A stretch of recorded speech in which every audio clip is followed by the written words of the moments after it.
Hey guys, tonight we're slipping past guards and ghosts into the mirrored dreams of Versailles, where scandal once wore silk and secrets drifted like perfume through candlelit halls. You're stepping lightly, very lightly, down polished floors that whisper with centuries of footsteps, and just so you know, you probably won't survive this. You're not royalty, you're not even nobility. You're a curious little time traveller with no business peeking into the personal affairs of queens, and they're very much not their husbands. Still, you're here. So before you get comfortable, take a moment to like the video and subscribe, but only if you genuinely enjoy what I do here. Also, tell me in the comments, what city are you watching from, and what time is it there right now?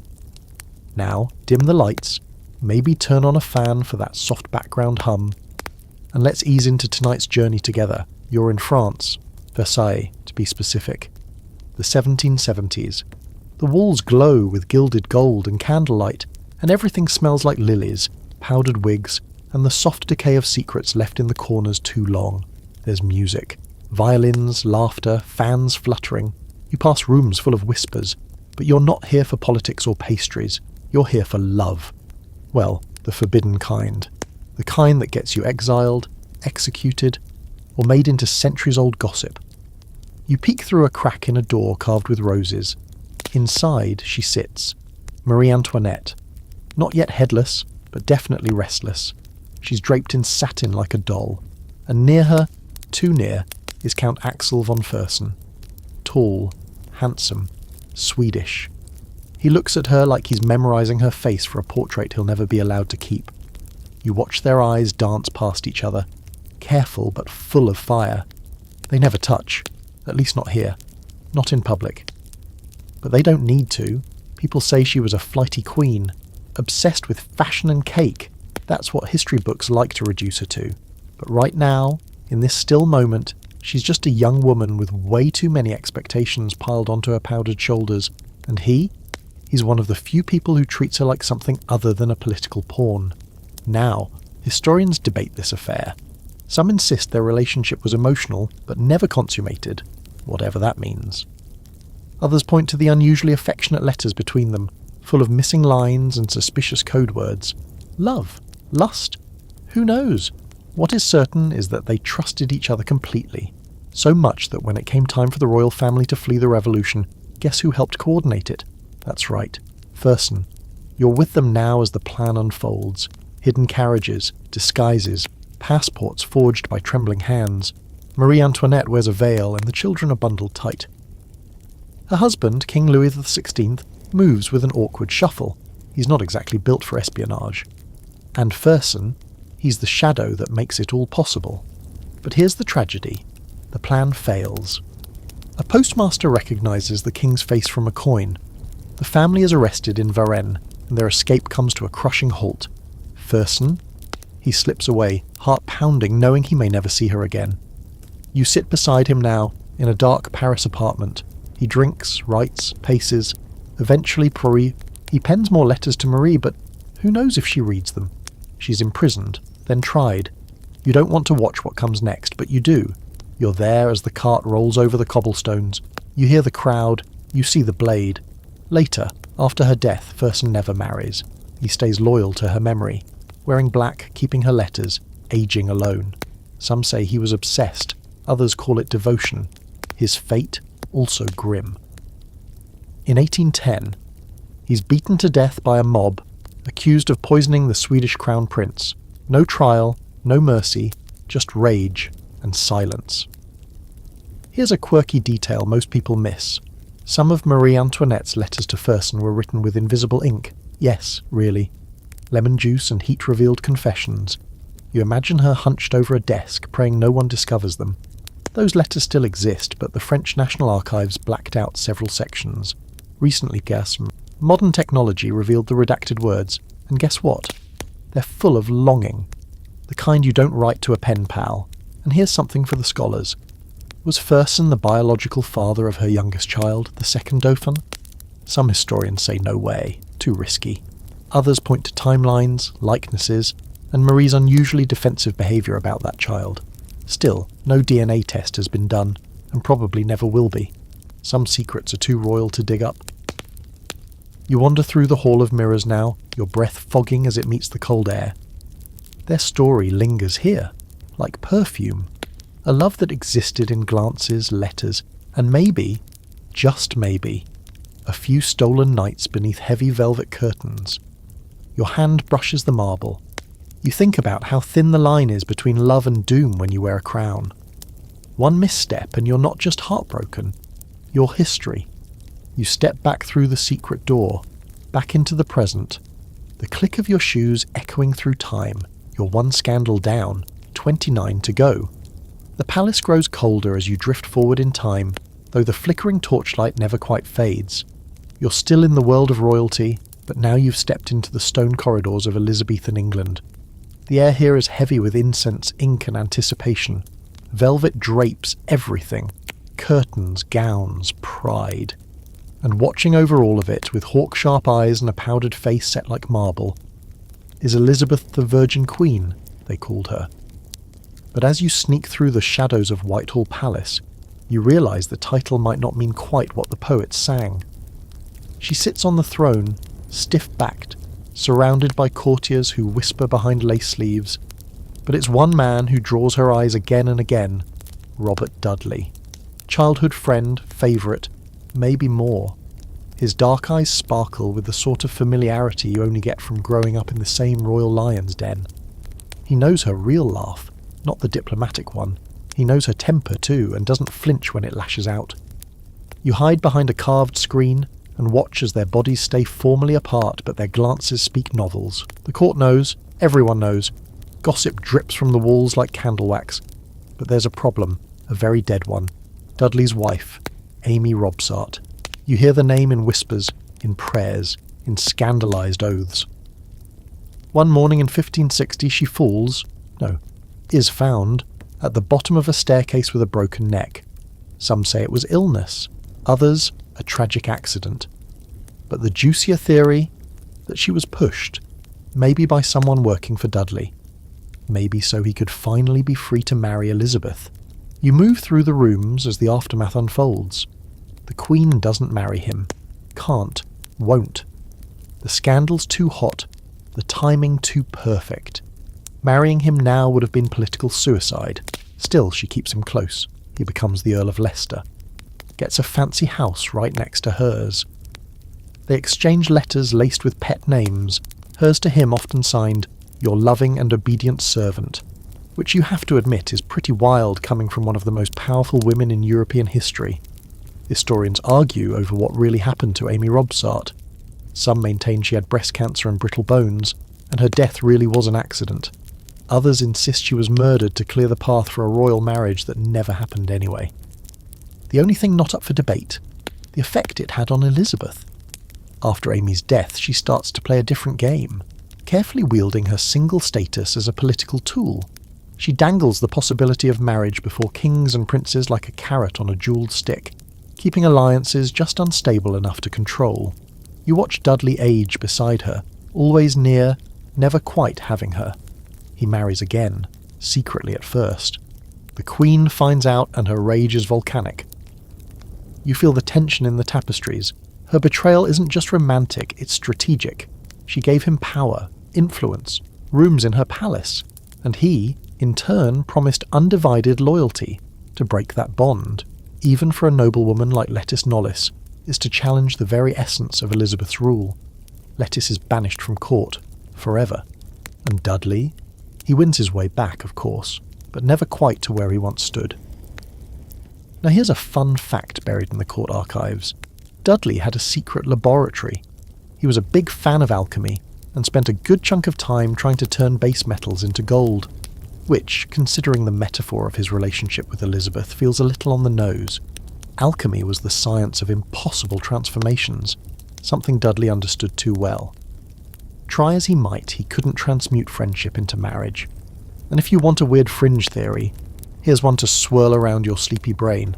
Some have suggested that Elizabeth and Dudley were secretly married all along, or at least had a child in secret. A boy, hidden away, perhaps raised by trusted courtiers. There's no real evidence for it, but every few decades someone claims to be a descendant.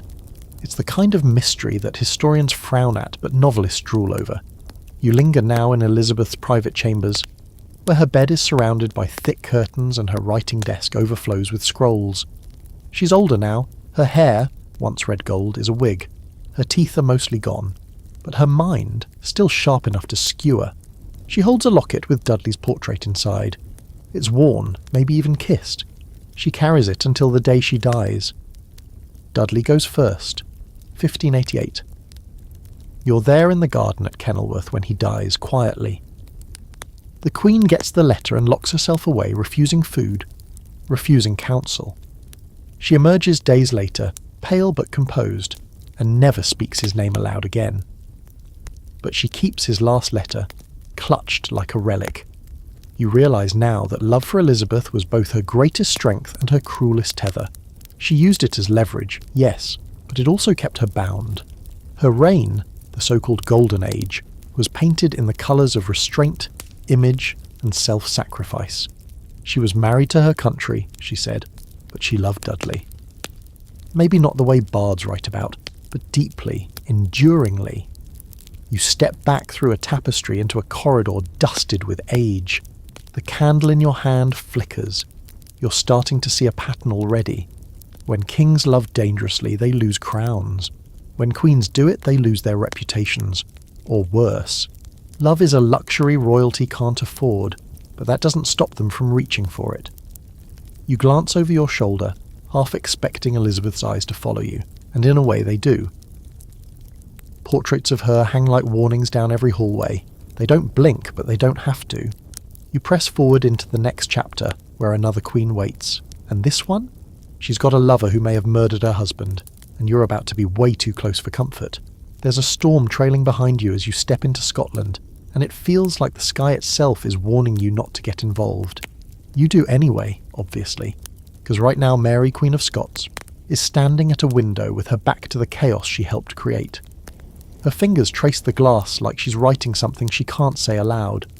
Outside, the heather moors stretch forever, mist curling like ghosts between the hills. Inside, though, inside is far more haunted. Mary is beautiful, they say. Tall, cultured, clever, fluent in multiple languages and raised in the French court. But all that elegance hasn't protected her from what's waiting in the dark corners of her reign, like her choice of husbands. You crouch behind a tapestry as she welcomes Henry Stuart, Lord Darnley, into her chambers. He's charming, sure. Good-looking, definitely. And unfortunately also arrogant, reckless, and not nearly as smart as he thinks he is. At first, their marriage is passionate, political, maybe even hopeful, but that shine dulls fast. You're there for the arguments, the jealousy. Darnley's temper exploding over Mary's friendships, especially her closeness with her Italian secretary David Rizzio. And then, the moment that turns a love story into something else entirely. March 9th, 1566.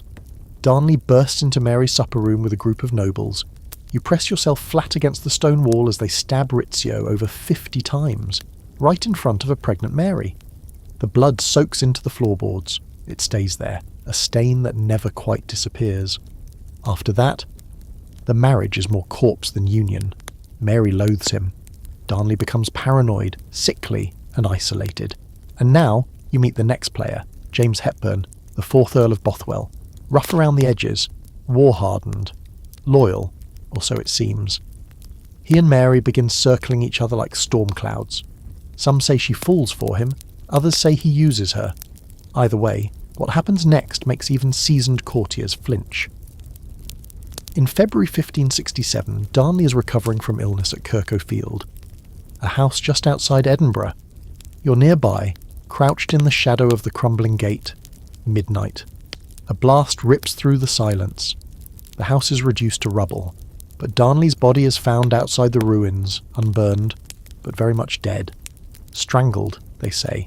It's not just murder, it's a spectacle. And Bothwell? He's widely suspected. There's a trial, but it's a joke. He's acquitted.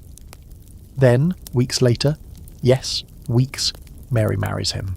The public reaction is exactly what you'd expect. Outrage. Rebellion. A queen marrying her husband's probable killer. It doesn't go over well. You attend the wedding in disguise, and honestly, it's tense. She looks pale. He looks smug. And you wonder if this is love or blackmail. Some historians believe she was forced into the marriage, kidnapped even. Others argue she acted out of passion or desperation. It doesn't last. A few months later, Mary is imprisoned at Loch Leven Castle. You float through her cell now, bare stone walls, draughty windows, the weight of regret heavy enough to knock the wind out of you. She's forced to abdicate in favour of her infant son. Bothwell flees, is captured, dies insane in a Danish prison. The romance ends in shackles and sea spray. Here's your quirky detail. Before Darnley died, he had taken to wearing armour to bed out of fear for his life. Imagine trying to sleep in full metal gear while your marriage is collapsing and your secretary has just been murdered in front of you. That's not just dysfunctional, it's almost Shakespearean, which of course inspired actual Shakespeare. Some scholars think parts of Hamlet, especially the ghostly father and the treacherous queen, echo Mary's saga. And here's the open debate. How involved was Mary in Darnley's murder? Some say she knew everything and let it happen. Others think she was manipulated, pushed into a corner. There are letters, possibly forged, that suggest she and Bothwell plotted it together. Historians call them the casket letters, and to this day, no one agrees if they're legit. If they are, they're scandalous. If not, they're one of the dirtiest political smears in history. Eventually, Mary escapes Loch Leven. You watch her ride through the rain, her dress soaked, her crown lost somewhere in the mud. She seeks refuge in England, but spoiler alert, that goes terribly.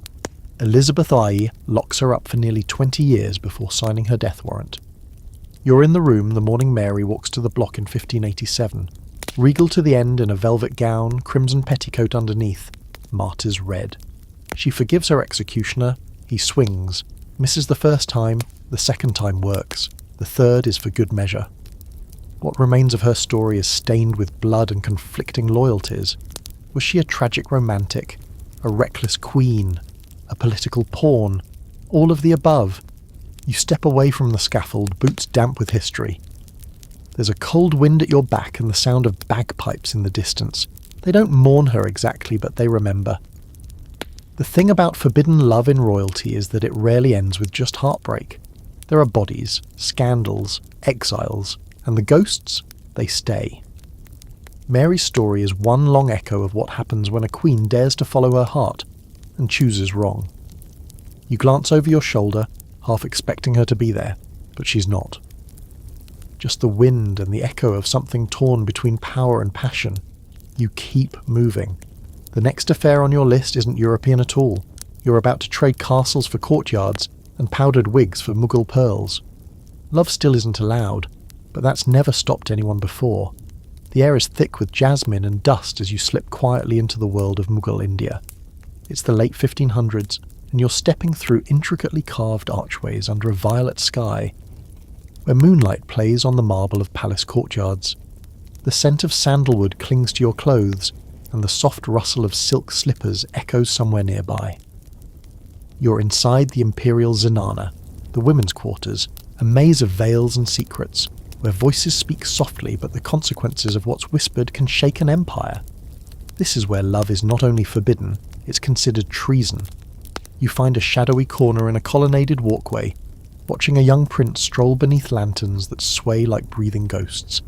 This is Prince Salim, son of the great Emperor Akbar, the heir to one of the wealthiest and most powerful empires in the world.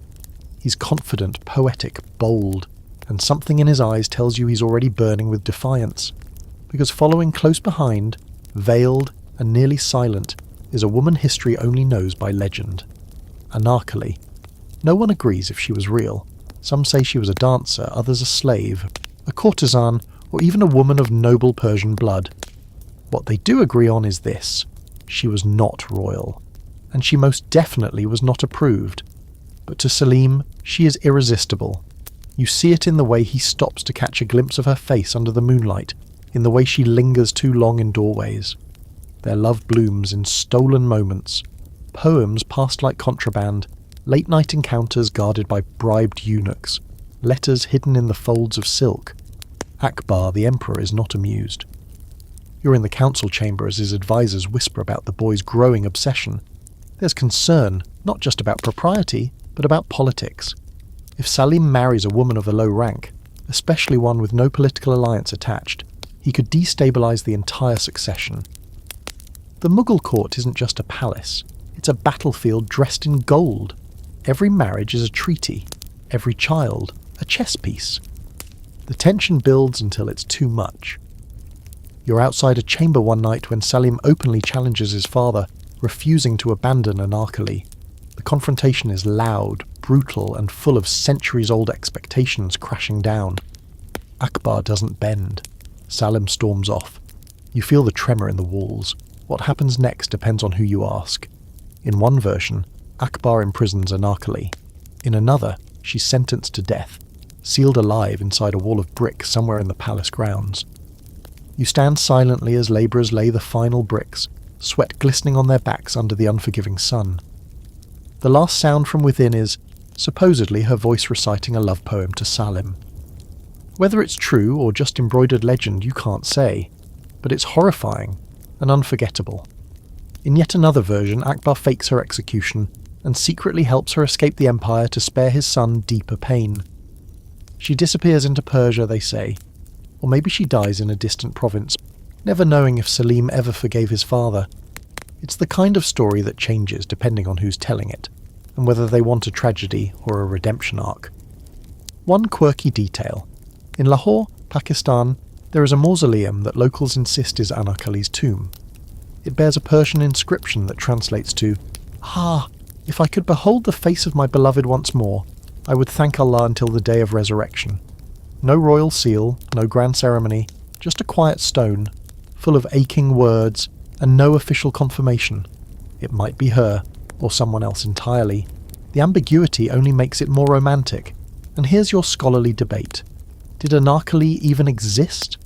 Some academics think she's a total fabrication, an allegory for disobedience or a fictional muse invented by later poets.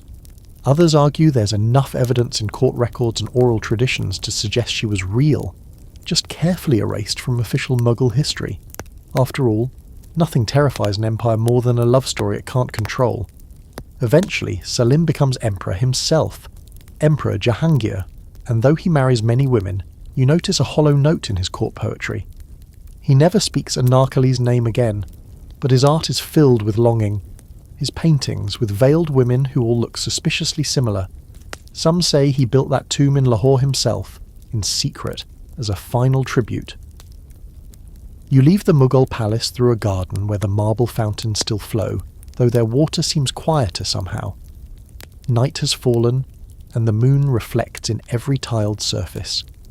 Anarkali may be legend, but you felt her here, drifting between jasmine trees and moonlit halls. Her story, like so many forbidden royal loves, is half truth, half myth, and entirely unforgettable. And as you walk away, the wind picks up. You think you hear music, a sitar, faint and mournful. Maybe it's just your imagination, or maybe, just maybe, the stories never really leave the walls where they were born. They only wait for someone bold, or foolish enough to come listen again. You tighten your cloak. You've heard whispers of Napoleon next, but this one isn't about Josephine, not the famous one anyway. This time, the emperor falls for a Polish noblewoman who changes everything, and you'll be right there, hiding in a carriage when it happens. The cobblestones clatter beneath the wheels of a sleek private carriage as you lurch across Europe, trading Mughal marble for the musk of velvet and gunpowder. It's the early 1800s, and you're bumping along the Polish countryside under a sky so grey it feels like the whole continent is holding its breath. You peek through a fogged window at the figure inside. His hat's on the seat beside him, the iconic bicorn slightly crushed from hours of travel. His hand rests on a bundle of letters he hasn't opened yet. The man, Napoleon Bonaparte. And despite all the wars and crowns, he's about to do something completely ill-advised, fall headfirst into a love that's both politically toxic and painfully real. She's not Josephine, she's not a crown princess or a dazzling duchess. She's Maria Walewska, a Polish countess, young, idealistic, and astonishingly beautiful in that tragic faded winter way. And what you're about to witness isn't just an affair, it's a collision between empire and identity, where passion meets propaganda and leaves neither intact. The thing is, this starts off all wrong. Napoleon doesn't meet Maria at a ball or a quiet salon. He's introduced to her by a group of Polish nobles who, essentially, offer her to him. Not for love, but to curry favour with the Emperor in hopes he'll help re-establish a free Poland. Romantic, right? You're there, standing awkwardly in the corner of a lavish room in Warsaw, when Napoleon first sees her. She's wearing white, always white, a symbol of peace and purity and passive patriotism. She's married, of course, because everyone in these stories seems to be. But her husband is older, distant, and not particularly concerned about fidelity.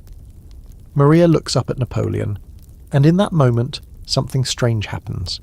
She doesn't flirt, she doesn't perform, she simply meets his gaze, and he's smitten. At first she resists. That's not just legend, that's documented.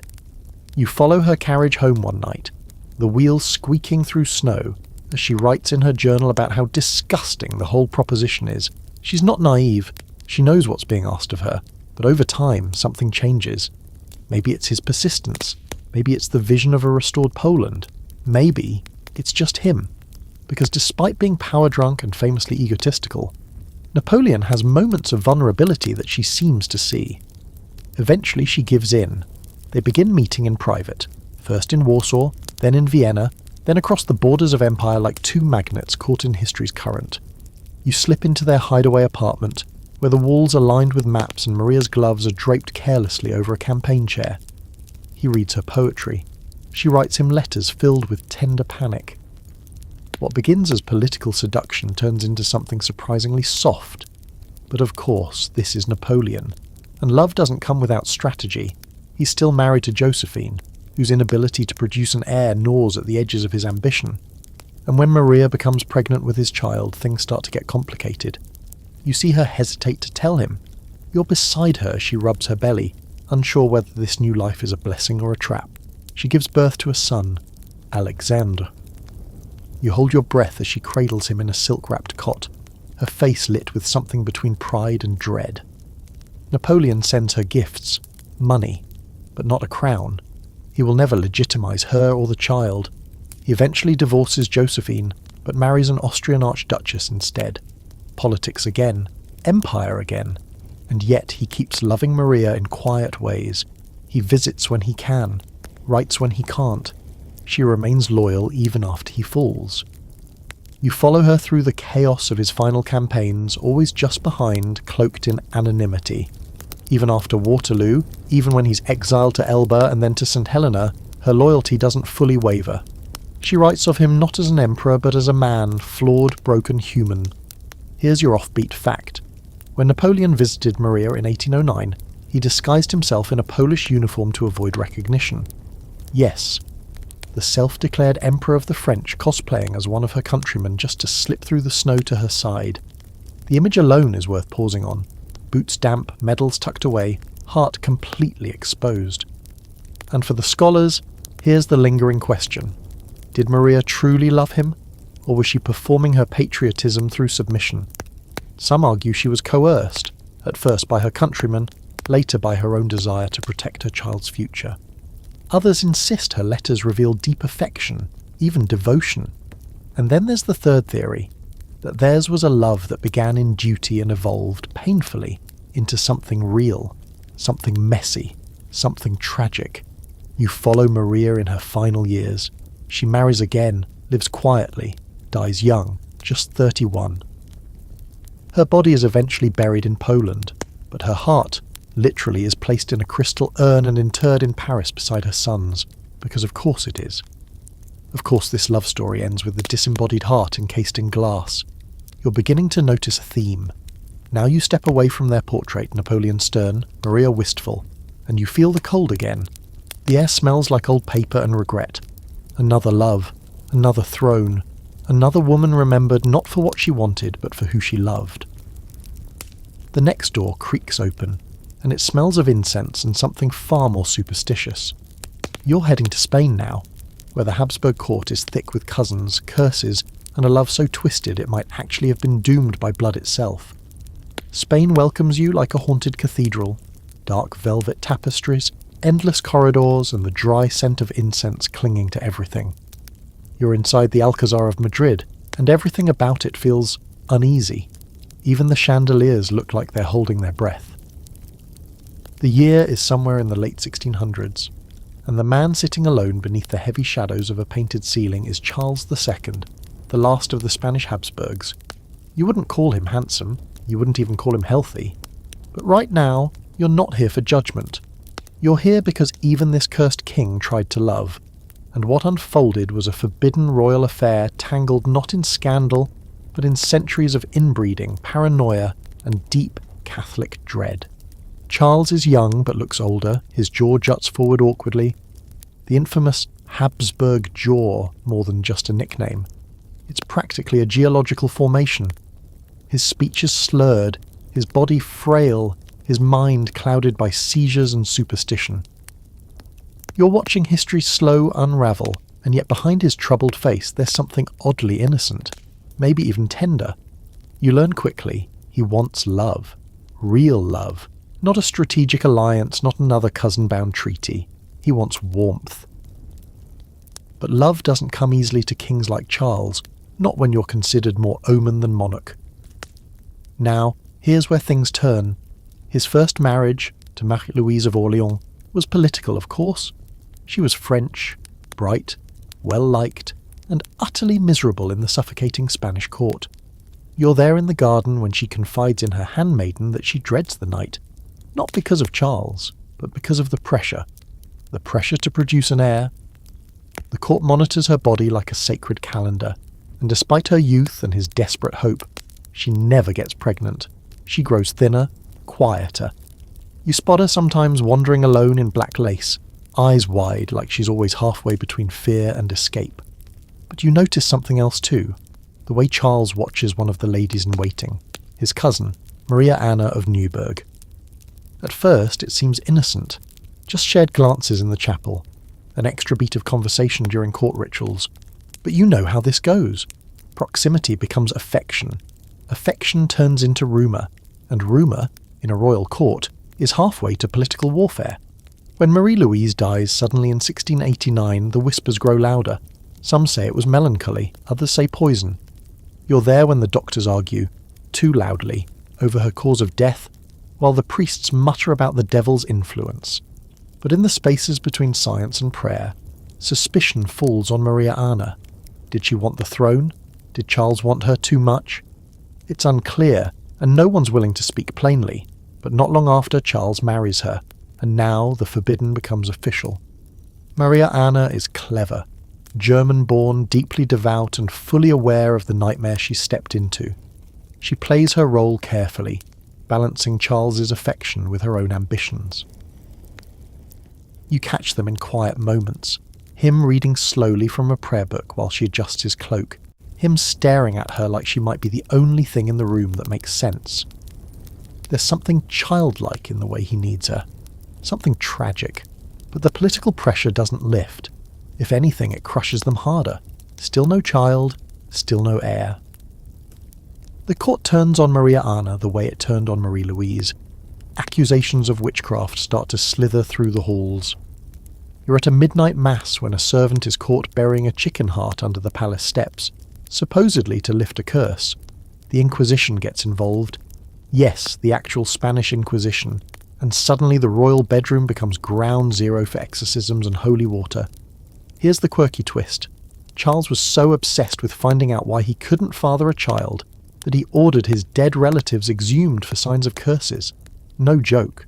You shiver as you stand beside a cracked marble tomb, watching royal corpses get poked for unnatural signs. He even had entire teams of astrologers and mystics on royal salary. They'd chart the stars, burn herbs, and declare vague reasons why nothing, especially love, was working in his favour. And here's the big debate among historians. Was Charles's love for Maria Anna genuine, or was she just the last in a long line of pawns meant to distract from the empire's genetic collapse? Some scholars argue that Charles adored her in his own broken way, clinging to her as both wife and nurse. Others believe she used his weakness to increase her political influence, especially near the end when she manoeuvred to control succession plans. The truth, as always, hides between the lines of 100 conflicting letters.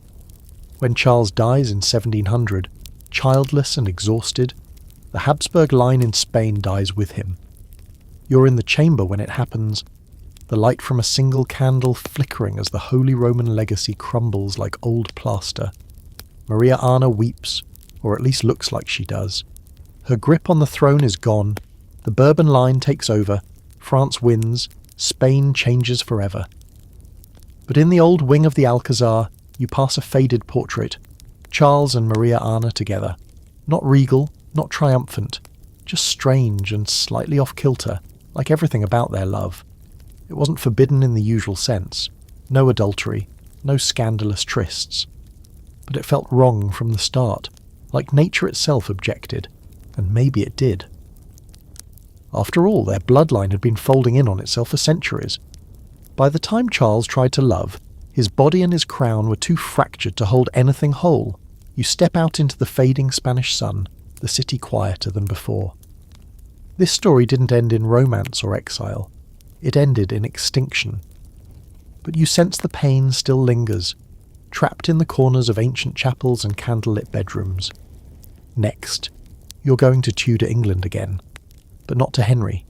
This time, it's his sister, a royal woman who dared to marry for love and drag the entire dynasty into scandal just for a few kisses and a crownless husband. England again, but now it's 1515, and the Tudor court smells like rosewater and ambition. You duck beneath a heavy tapestry and emerge in Greenwich Palace, where everyone speaks too loudly and bows too deeply, afraid of offending someone with too much power and not enough patience.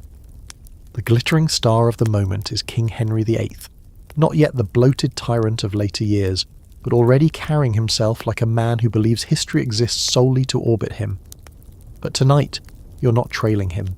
You're here for his sister, Mary Tudor, and the chaos she unleashes by doing something truly outrageous. Marrying for love.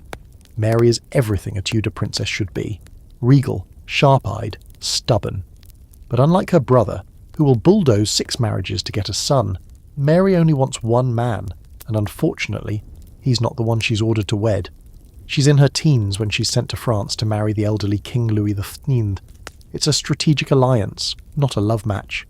You ride in the carriage beside her, feeling the way her breath fogs the window, how the lace of her sleeves trembles with every bump in the road. She knows what's waiting, an old king with a bad back and a worse reputation. They say he dies from the exertions of trying to keep up with his young bride. You'll leave that to your imagination, so now Mary's a widow, technically free, but the ink on Louis's death certificate isn't even dry before she pulls off the real scandal. While still in France, and under the very nose of the English embassy, she marries Charles Brandon, Duke of Suffolk. He's handsome, bold, charming, and definitely not royalty. The king's best friend, yes, but a commoner in the eyes of dynastic politics. And this is a nightmare for Henry. Not because he didn't know about the romance, he did. He just never expected his sister to skip the whole permission part. You're there in the side chapel when they do it. A rushed ceremony, low candlelight, a priest who looks like he wants to be anywhere else. Mary wears black mourning clothes and defiance in her eyes. Charles barely looks nervous, either because he's too in love or too stupid to be scared of Henry's wrath. Probably both. Back in England, it explodes. Henry is furious, not just for the breach of protocol, but because he'd planned to use Mary in another political marriage. Now she's burned that bridge, and potentially his alliance with France, all for some high-cheekboned duke. You creep into the Privy Council chamber where the king paces, red-faced, practically steam-powered with rage. Advisors suggest annulment, others whisper execution. Henry seriously considers having Charles Brandon beheaded. Yes, his own best friend, for daring to touch Tudor blood without royal consent. But here's the twist. Mary was smart. She'd already written Henry a long manipulative letter full of flattery, appeals to brotherly love, and references to childhood memories. She knew exactly which strings to tug. And Brandon? He throws himself on the king's mercy, grovelling with all the sincerity a desperate man can muster. Somehow, it works. Henry lets them live, though not without punishment. They're fined a staggering sum, basically ransomed for their own survival. You watch them sell off jewellery, land and dignity to pay it off. Despite the rocky start, Mary and Charles have a solid marriage. You see them years later, sitting side by side at a banquet, laughing, stealing bread off each other's plates, behaving less like royalty and more like real people. It's jarring in this world of arranged unions and political chess games. She calls him my sweet Chuck, which sounds ridiculous, and yet somehow endearing in a court where no one says what they really mean. Now here's your odd detail. When Mary was Queen of France, her hair was said to be so long she could sit on it. That fact has almost nothing to do with her love life, but it's one of those small, beautiful details that makes her feel more real. Picture her brushing it out alone, wondering if she'd ever get to choose her own fate, and the scholarly debate. It centres around whether Mary's marriage to Charles Brandon was truly romantic or calculated. Some historians argue she knew exactly what she was doing, orchestrating the whole rebellion under the cover of mourning. She was well aware of Henry's weaknesses and played them perfectly. Others see her as a woman simply fed up with being a pawn, grabbing at the one chance she had for personal happiness before being married off again. Maybe it was both, a sharp mind and a full heart, colliding at just the right moment. Mary dies young, at just 37. Her health had declined steadily, and by the time of her death she'd faded from the centre of court life. You stand near her tomb at St Mary's Church in Bury St Edmunds, where a soft breeze rustles through the stained glass. For a woman who once caused an international scandal, she's remembered quietly. No monument, no grand fanfare, just a name in the shadows of history, carved beneath the words Mary Rose. But her legacy endures, not in bloodlines. Her descendants never ruled, but in defiance. She proved a Tudor could choose love and survive it. Not unscarred, not unchanged, but still alive. As you leave the chapel, you pass a portrait of Henry, glowering as usual. You smile just a little. He played king, Mary played human, and for once the human won.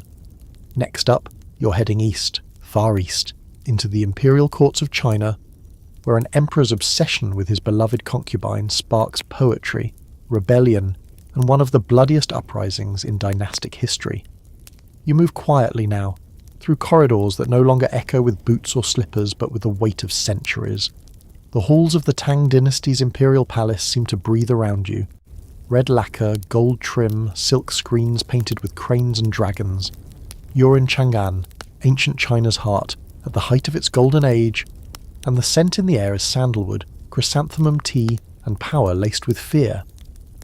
The emperor here is Xuanzong, ruler of a vast empire, a poet, a patron of the arts, and, as you're about to witness, a man who fell so hard in love it helped trigger one of the deadliest rebellions in Chinese history. Welcome to a royal affair that literally burned down a dynasty. The woman? Yang Guifei, also known as Yang Yuhuan. Her name means precious consort Yang, and trust me, the name doesn't do her justice. You first see her lounging beneath a cherry blossom tree in the imperial gardens, her hair threaded with pearls, her fingers trailing the surface of a koi pond like she's stirring fate itself. She's already legendary before the affair begins. She'd been married once, ironically to the emperor's own son. But that was inconvenient, so Emperor Xuanzong annulled it, sent the son far away, and claimed her for himself. Problem solved. Sort of. From the moment she enters the palace, everything changes. She doesn't just walk, she glides, perfumed, poised, and always slightly amused. The emperor is besotted. He gifts her palaces, jewels, silken gowns scented with orchid oil. You follow him as he abandons his responsibilities bit by bit, skipping court meetings to write poetry in her presence. Ministers grumble, generals twitch, but Yang Guifei becomes not just his obsession, she becomes his world. She brings her family into the court too, and that's where things really start to unravel. Her cousin, Yang Guozhong, is ambitious and reckless, worming his way into high political office. You see the other ministers eyeing him with murder in their expressions, their fingers twitching near their scrolls as the empire slowly slides from order to indulgence. And still, the emperor won't hear a word against her. You sit beside him as he listens to music she composed, while out in the provinces, whispers of revolt spread like wildfire. Then comes the breaking point, and Lucian, a general once favoured by both the emperor and Yang Guifei herself, launches a massive rebellion in 755. You feel it like a crack across the spine of the empire. Troops desert, provinces fall, the capital is evacuated in chaos. The emperor and his entourage flee on horseback, racing towards Sichuan as the world they ruled burns behind them.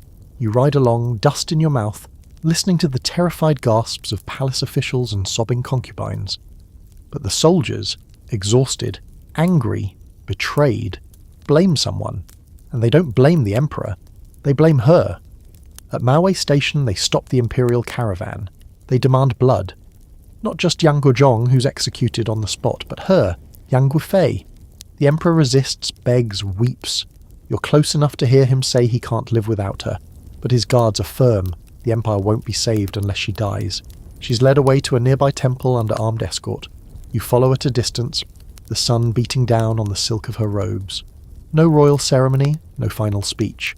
Just a length of silk and a moment of brutal silence. She's strangled quietly, her body is buried in haste, in unmarked earth. The emperor remains behind, broken and stunned. He continues fleeing, but the light has gone out of his eyes.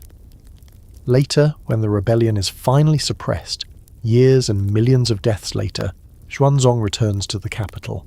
But nothing is the same. He's no longer emperor in all but name, having abdicated in disgrace. He spends his final years as a shell of the man he once was, writing poems to Yang Guifei, commissioning artists to paint her face from memory. You walk with him through the palace gardens, now overgrown, where the scent of her still seems to linger.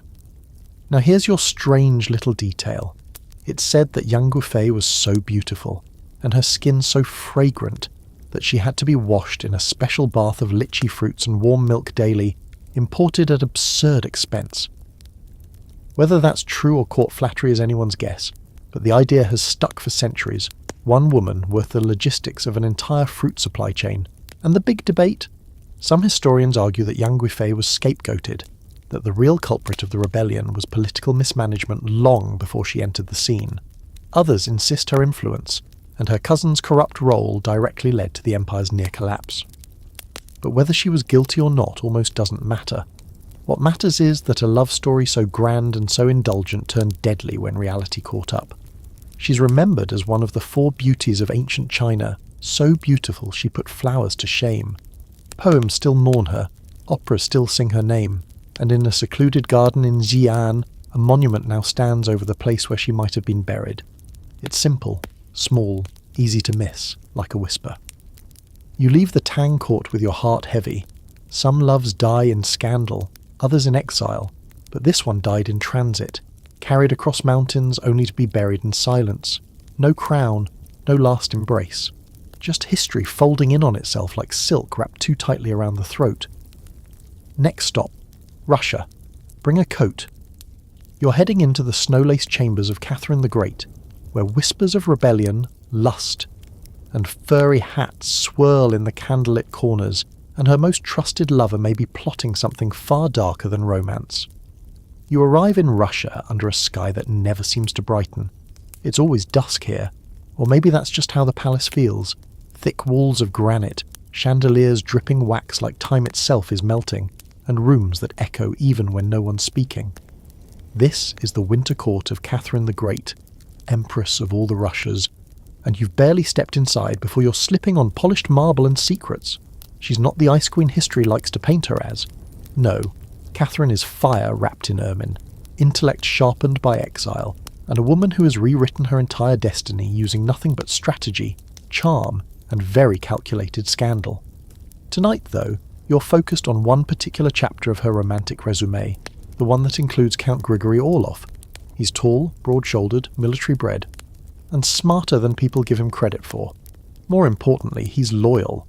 At least for now. You spot them across the ballroom, not dancing, never that, but standing close enough to make the court buzz. Her hand lingers too long on his arm, his eyes never leave her face. It's not just attraction, it's partnership, and it's dangerous.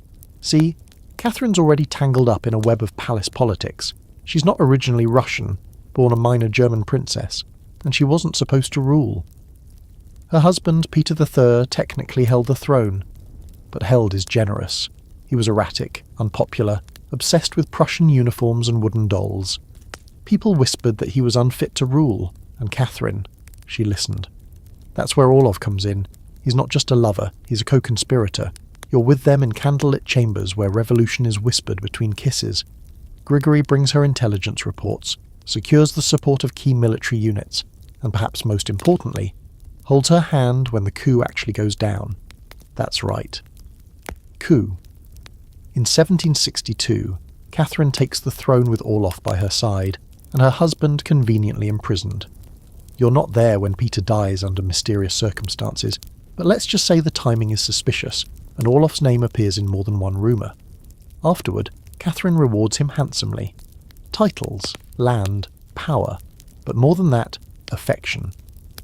You walk through her private apartments and see gifts exchanged between them, lockets with painted eyes, handwritten notes in surprisingly sentimental Russian, and even a pet bear once, because why not? They live openly, scandalously as lovers. Some even believe they were married in secret, but the Empress is careful.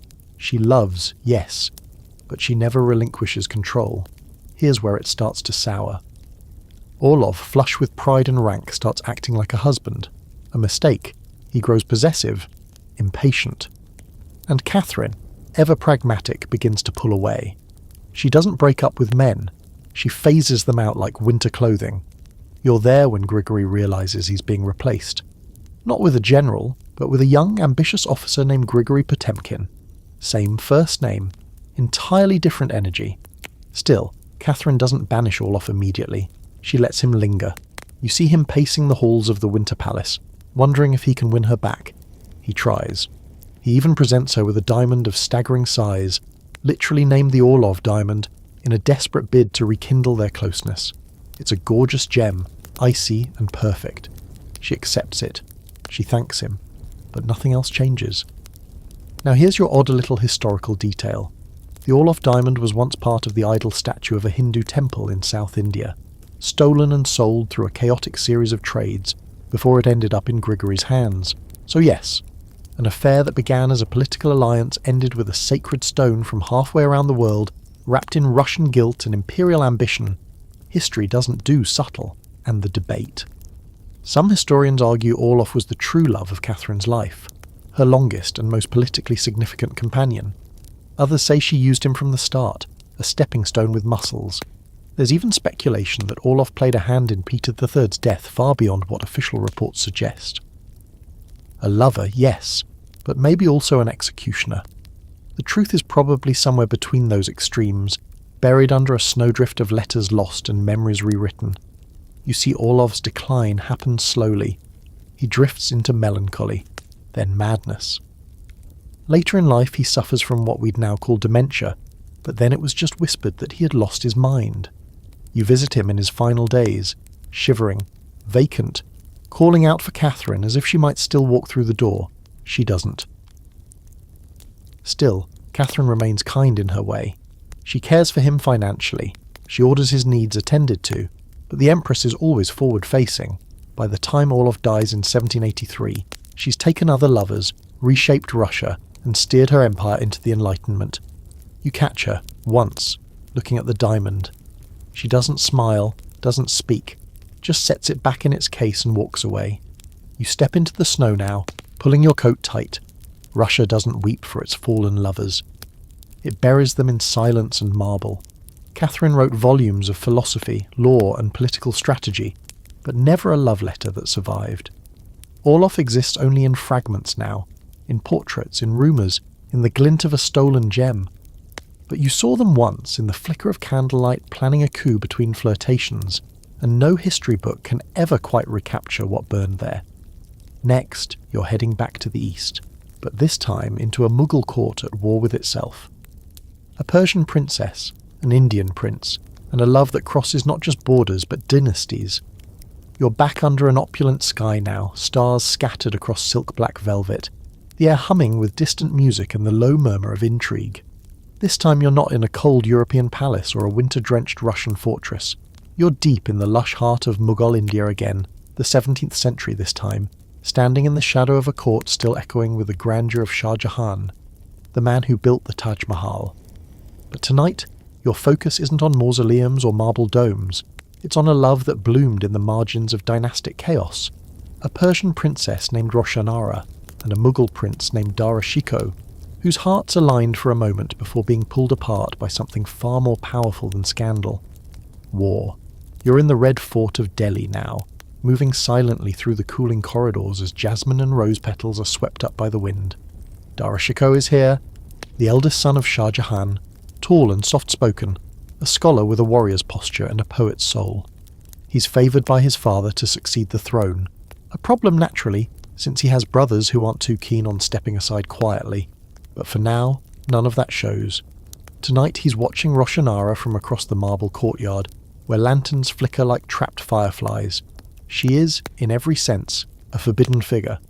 Not just because she's his cousin, which, to be fair, wasn't an unusual issue for royal families, but because she's politically entangled.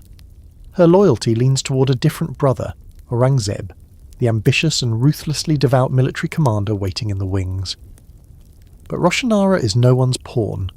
You watch her slip past handmaidens with her silk dupatta, trailing like mist, the beads in her hair clicking softly like a clock ticking down to disaster. Her attraction to Dara is visible even in the smallest gestures.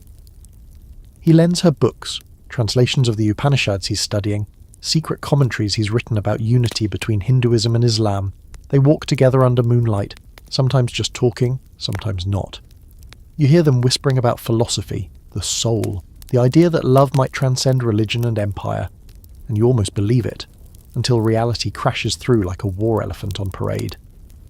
Because while Dara dreams of harmony, Aurangzeb sharpens his sword, and Roshanara, well, this is where it gets murky. Some believe she was in love with Dara, torn between her heart and her political loyalty. Others say she manipulated his trust, feeding information to Aurangzeb the entire time. You're there when the tide turns. The brothers go to war, the empire fracturing under their father's ailing rule. Shah Jahan falls ill, and instead of standing beside Dara, Roshanara disappears from his side, and that absence, it speaks volumes. When Aurangzeb ultimately wins, defeating Dara and imprisoning their father, it's Roshanara who re-emerges in power, walking the halls of the court with a new authority. You see it in her posture, taller now, less adorned, more lethal. She's awarded her own palace, her own income, her own space in a court that rarely grants women anything beyond marriage or exile. But you still catch her, alone sometimes, reading the same texts Dara once shared with her. The soft flicker of regret dances across her face but never lingers. And Dara, you follow him through his downfall, captured, tried, executed by order of his own brother, his body paraded through Delhi as a warning to those who might dream too loudly. But his legacy refuses to die. His writings, his art, his gentle vision of a more pluralistic empire, they survive, even as his name is scrubbed from monuments. You pass by one of his old manuscripts in a dim archive, pages slightly singed from the fires of time. In the margin, there's a line of poetry scribbled in what might be Roshanara's hand, or might not. No one can agree. Here's a quirky little detail. Roshanara built her own tomb and garden before she died, a rare privilege for women at the time. The Roshanara bag still exists in Delhi, though faded, overgrown, forgotten by most. No grand inscriptions, no declarations of romance or regret. Just a woman buried in a garden she designed, as if trying to write her own ending while the world kept writing over it. And here's the open debate. Did Roshanara betray Dara out of ambition? Or did she know he would never survive Aurangzeb's rise and try to spare him a slower fate? Some scholars argue she played a long game to ensure her own safety and power. Others point to her letters, those few that remain, and say no. This was a woman torn apart by divided loyalties and forced to make impossible choices. It's hard to say who she really loved. Maybe even she didn't know. You walk through the Red Fort's remains now, passing crumbling balconies and silent fountains. The empire Roshanara knew is gone, its pieces scattered across time like rose petals on wind. But the story lingers, especially in the quiet places. A Persian princess, a prince who dreamed too much, and a love story that never quite made it out of the shadows. And now you're heading towards Scandinavia, specifically Sweden, where a queen decides she'd rather give up her crown than her freedom. Or possibly a woman. You'll be in a monastery soon, but don't worry, the scandal made it all the way to Rome. The northern winds hit harder as you leave behind Mughal incense and slip into the crisp Protestant chill of 17th century Sweden. Snow crunches beneath your boots as you arrive in Stockholm, where the sky feels too wide and the silence too deep, as though the land itself is waiting for something to break the rules. You're entering the reign of Queen Christina, one of history's most confounding and fascinating monarchs. She's not just a queen, she's a riddle dressed in velvet, a scholar in boots, a woman who shrugged off expectations the way others shed furs at the fire, and tonight, you'll walk with her into one of the strangest royal love stories of all, one where gender, power, and identity all tangle together in the candlelit corners of a monastery. Christina ascends the throne as a child, the only legitimate heir of King Gustavus Adolphus, Sweden's great warrior king who died in battle before she could pronounce the word empire. Raised like a prince rather than a princess, she's educated in philosophy, Latin, theology, fencing, everything but how to behave. By the time she's in her 20s, she's scandalising Stockholm with her disinterest in marriage, her habit of wearing men's clothing, and her fondness for wrestling her courtiers into submission. Sometimes, literally. And then there's Ebba Spara. You spot her first in the Queen's private library, tucked beside a shelf of ancient Roman poetry, her copper hair catching the afternoon sun like fire trapped in a braid. She's not just beautiful, she's intelligent, witty, and charming in a way that Christina clearly can't resist. The two become inseparable. Christina calls her Belle, my beautiful one, and writes her letters that blush the cheeks of modern historians. You read over Christina's shoulder one night, "I embrace you 1,000 times, and I love you more than I can say." It's not subtle. Ebba is technically a lady-in-waiting, but her presence quickly eclipses every other woman at court. You see them walking arm in arm through palace gardens, sharing rooms on royal tours, and exchanging gifts laced with coded devotion. It's clear to anyone with eyes, and certainly to the court, that this isn't just friendship. But the real tension begins when whispers reach beyond Stockholm, all the way to Rome and across Europe's elite circles. A queen refusing to marry is already a problem. A queen possibly in love with another woman? That's a threat. And Christina knows it. That's what makes what happens next so audacious. In 1654, at the height of her reign, she abdicates the throne, just steps down, hands it over to her cousin, packs her books, her wardrobe, her secrets, and leaves. The official reason is exhaustion, philosophical differences, a yearning for Catholicism. But you're there when she kisses Ebba goodbye, and you know there's more beneath that velvet curtain. Christina gives up everything, crown, country, legacy, for freedom. Whether that freedom includes Ebba is less clear. They don't stay together. Ebba marries, perhaps out of pressure, perhaps from heartbreak. Christina moves to Rome, where she causes even more chaos, converting to Catholicism, corresponding with the Pope, and hosting salons so intellectual they make the cardinals sweat. She never marries, never produces an heir, and never stops being deeply, delightfully disruptive. You follow her to a small monastery outside Rome, where she spends her final years surrounded by scholars, artists, and a few suspiciously close female companions. The Vatican tolerates her because she's too interesting to ignore and too dangerous to silence. She's buried with honours usually reserved for men, in a tomb inscribed simply, Christina, Queen of Sweden. No mention of marriage, no children listed, just her name. Here's your strange little detail. Christina was rumoured to have an unusual body for a woman. Anatomists who examined her post-mortem couldn't agree on what they found, fueling centuries of speculation. Intersex, gender non-conforming, merely non-compliant with fashion. No one knows for sure. But her gender expression was so ambiguous that even during her lifetime some people wondered privately if she was assigned the wrong sex at birth, or perhaps never accepted the one given. And that brings us to the central debate. Was Christina and Ebba Spara's relationship romantic in the way we'd understand today? Some scholars say yes, absolutely, citing the passionate letters, the emotional dependency, the lifelong affection. Others argue that Christina's flamboyant affection was just a product of courtly love, exaggerated by loneliness and theatricality. But if you've read her letters, really read them, you know, there's love there. Not the performative love of arranged courts or strategic alliances, but real, longing, aching love. And maybe, for Christina, that was the only kind that mattered. You exit the monastery's chapel into the cold Roman night, where the stars are oddly clear above the terracotta rooftops. In the quiet, you can almost hear her voice, sharp, amused, unrepentant. She didn't die a queen, she didn't die a wife, but she died as herself. And now you're heading to modern times, or modern enough. It's the 20th century. You're about to hover behind palace curtains as a young British princess falls in love with a man the crown says she can't have. And for the first time in this journey, the world is watching it all happen on television.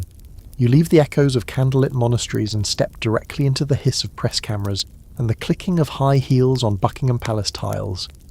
It's the 1950s now, and everything smells like cold cream, cigarette smoke, and political tension wrapped in tweed.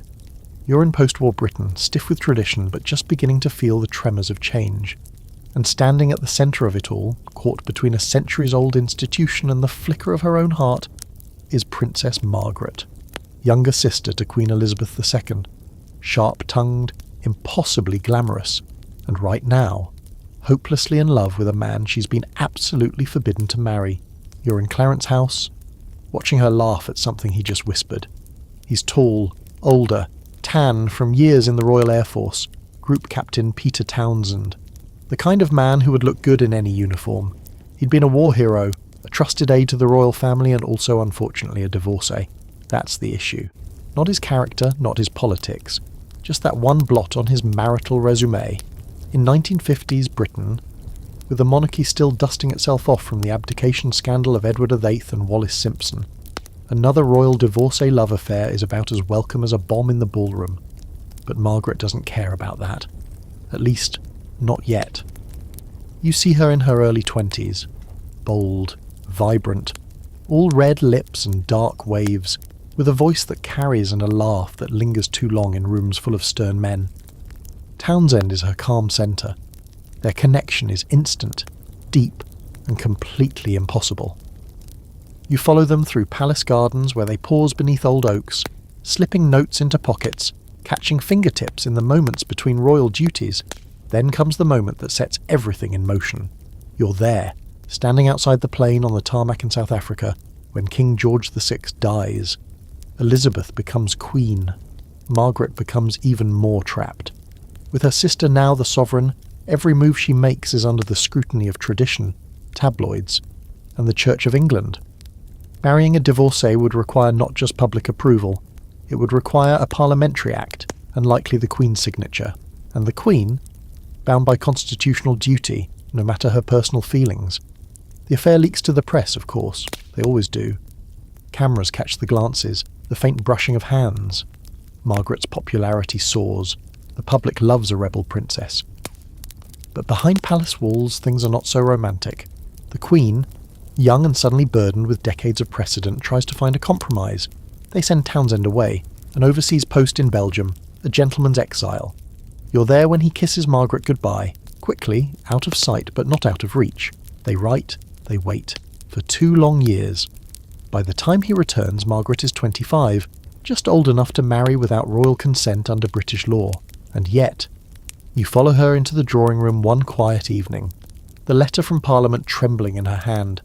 If she marries him, she will lose her royal status, her income, her place in the line of succession. She'll be a princess no longer, and Townsend will be a husband without a title. They could run away together. People fantasize about that even now, but this is real life. And she hesitates. Then comes the broadcast. You watch her, standing before a camera, hair perfectly coiffed, voice steady, declaring that she will not marry Peter Townsend.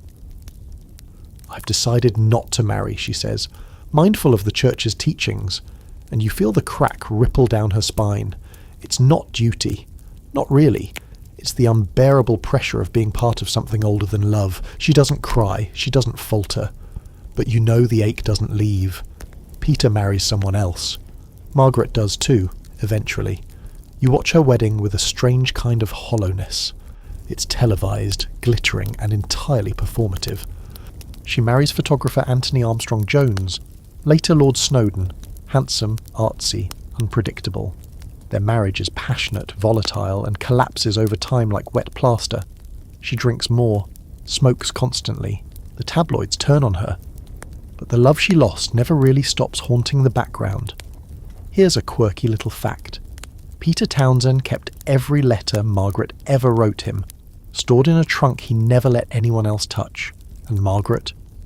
She kept a portrait of him on her desk for decades, long after they'd gone their separate ways. The kind of souvenirs that don't appear in public, but sit silently behind closed doors. And here's the historian's debate. Did Margaret truly choose duty, or was she coerced, worn down by years of delay and public scrutiny? Some argue she could have walked away and been fine, that her sacrifice was more about fear than loyalty. Others believe she genuinely believed in the crown, in her role, and couldn't bear to be the second Windsor to cause a constitutional crisis. The truth likely lies in the grey space between obligation and exhaustion. You see her later in life, slightly stooped, still fiercely fashionable, still smoking with a kind of elegance that makes you want to light up out of sheer peer pressure. She never publicly discussed Townsend again, but you see it in her eyes during interviews, the flicker that says, "I remember." She dies in 2002. Townsend had died a few years before her.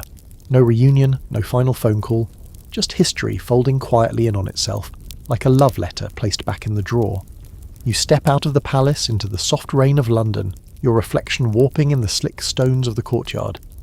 The modern world was supposed to allow different endings, but sometimes royalty still runs by rules that make love a luxury instead of a right.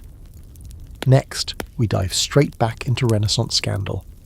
You're headed into the Vatican itself, yes, that Vatican, where a pope's daughter weaves her way through poison, politics, and maybe more than one illicit affair. Her name is Lucrezia, and trust me, you're going to want to stay quiet for this one. You lower your head and slip through the walls of the most fortified city-state in Europe, the Vatican. It's the late 1400s, and everything here is laced with incense, murmured Latin, and bloodless ambition dressed up in silk and sacred robes. The air is thick, not just with holiness, but with something darker, something coppery and cloying, as if the marble remembers every secret carved into it. At the centre of it all sits Rodrigo Borgia, now Pope Alexander VI. But you're not here for him, not really. You're here for his daughter, Lucrezia, golden-haired, sharp-eyed, and destined to be both legend and cautionary tale. She's 17 when you first see her, standing at the edge of a Vatican corridor with light pouring in from a high, stained glass window. She's dressed in ivory, her hair caught up in braids threaded with pearls, and her gaze is fixed on a cardinal who's pretending not to look terrified of her. Because here's the thing, Lucrezia isn't just the Pope's daughter, she's his favourite, his secret weapon, and maybe, depending on who you ask, his lover. Yes, that rumour. It's everywhere, and it's loud. You hear it in the whispers that slither through Rome's courts and alleys, that Pope Alexander is not just a corrupt spiritual leader, but an actual father in more ways than one. That his daughter was never just a pawn, but a player in a family so twisted the Medici took notes. There's no proof, of course, just letters that lean a little too tender and a court portrait where her father's hand rests just a little too low on her shoulder. You watch her move through the Vatican like a queen, not a daughter, and you wonder if maybe, just maybe, the truth was more complicated than any scandal can explain. Her first marriage is political, of course. To Giovanni Sforza, a nobleman from a powerful Milanese family, the alliance is useful until it isn't. When the Borgias decide he's no longer advantageous, they try to dissolve the marriage by claiming it was never consummated, which is awkward, considering they'd already had a wedding night and a few years of uncomfortable cohabitation. You sit in the back of the court as Giovanni's face turns every shade of insulted, then humiliated, then vindictive. He doesn't go quietly. Instead, he retaliates by fueling the incest rumours, calling Lucrezia her father's mistress and her brother Cesare's too. Ah, Cesare Borgia. You've probably heard of him. Lucrezia's other shadow. Her brother, her bodyguard, her rumoured lover, her co-conspirator. You see him watching her from across the garden with the same intense devotion he shows to his sword. They are close, dangerously close. They speak their own language, finish each other's thoughts, and when Lucrezia's annulment is finalised, it's Cesare who arranges her next marriage. You start to suspect that Lucrezia's heart isn't really allowed to choose anything. Her second marriage, to Alfonso of Aragon, begins with real hope. They're young, he's handsome. For once, Lucrezia looks genuinely content, even radiant. You see her laugh with him in the Vatican's courtyard garden, a moment of rare sunlight in a life lived under candle flame and suspicion. But Cesare doesn't approve. Alfonso has political ties that threaten the Borgias' expanding influence. So one night Alfonso is attacked, stabbed on the steps of St. Peter's by masked men. He survives. For a while. You watch Cesare visit him during his recovery, smiling cold. Then one morning, Alfonso is found dead, strangled in bed with Lucrezia just one room away. You don't see her scream, but the silence afterward is louder than any wail. By now, Lucrezia's name is synonymous with danger. Poison rings, lovers vanished, scandals whispered in a dozen languages, and yet, here's the twist. She's also deeply religious. You find her weeping in confession one morning, her hands clenched so tight around her rosary that her knuckles turn white. Her letters, those that survive, reveal guilt, melancholy, even longing for a normal life she'll never have. She's part victim, part villain, always somewhere in between. Her final marriage, to Alfonso d'Este, Duke of Ferrara, pulls her away from Rome's chaos. She becomes a duchess, she hosts salons, she raises children, builds hospitals, funds churches. You walk the halls of her Ferrara court and see a different woman, a quieter power, but power nonetheless. And yet, even here, the past clings to her like perfume on old silk. No matter how charitable, how graceful, how devout she becomes, she's still a Borgia. And the world will always remember what they think she did, not what she actually did. Here's your strange detail. Lucrezia had her own private room in the Vatican with a peephole built into the floor, allowing her to observe the papal court below. Maybe it was for entertainment. Maybe it was for intelligence. Maybe, just maybe, it was the only place she could watch the world without being seen in return. And the scholarly debate? It centres around whether Lucrezia was an innocent pawn, manipulated by her father and brother for political gain, or whether she was an active player, complicit in the poisonings, the betrayals, the executions. Some historians insist she was just a girl trapped in a cruel game. Others argue she mastered the game and played it better than anyone else. You leave her tomb in Ferrara with mixed feelings. There's no judgment here, just layers. Lucrezia Borgia was not a saint, but she wasn't the devil either. She was something else entirely, a mirror maybe, reflecting the filth and glory of the Renaissance world that shaped her. And now you're going to Prussia. It's quieter there, stiffer. But don't let the porcelain skin and noble composure fool you. Queen Louise's friendship with a certain French conqueror might have been something a lot deeper, or a lot more dangerous. You step into Prussia just as winter begins to crack the edges of its stiff military frame. Everything here is precise. Snow falls in neat lines, boots march in perfect rhythm, and royal protocol feels less like a suggestion and more like a physical weight pressing down on your chest. Berlin is quiet, almost frozen, its palaces symmetrical and polite, but you can feel a disturbance just under the surface. Because tonight, behind layers of satin and diplomacy, a queen is about to meet a conqueror.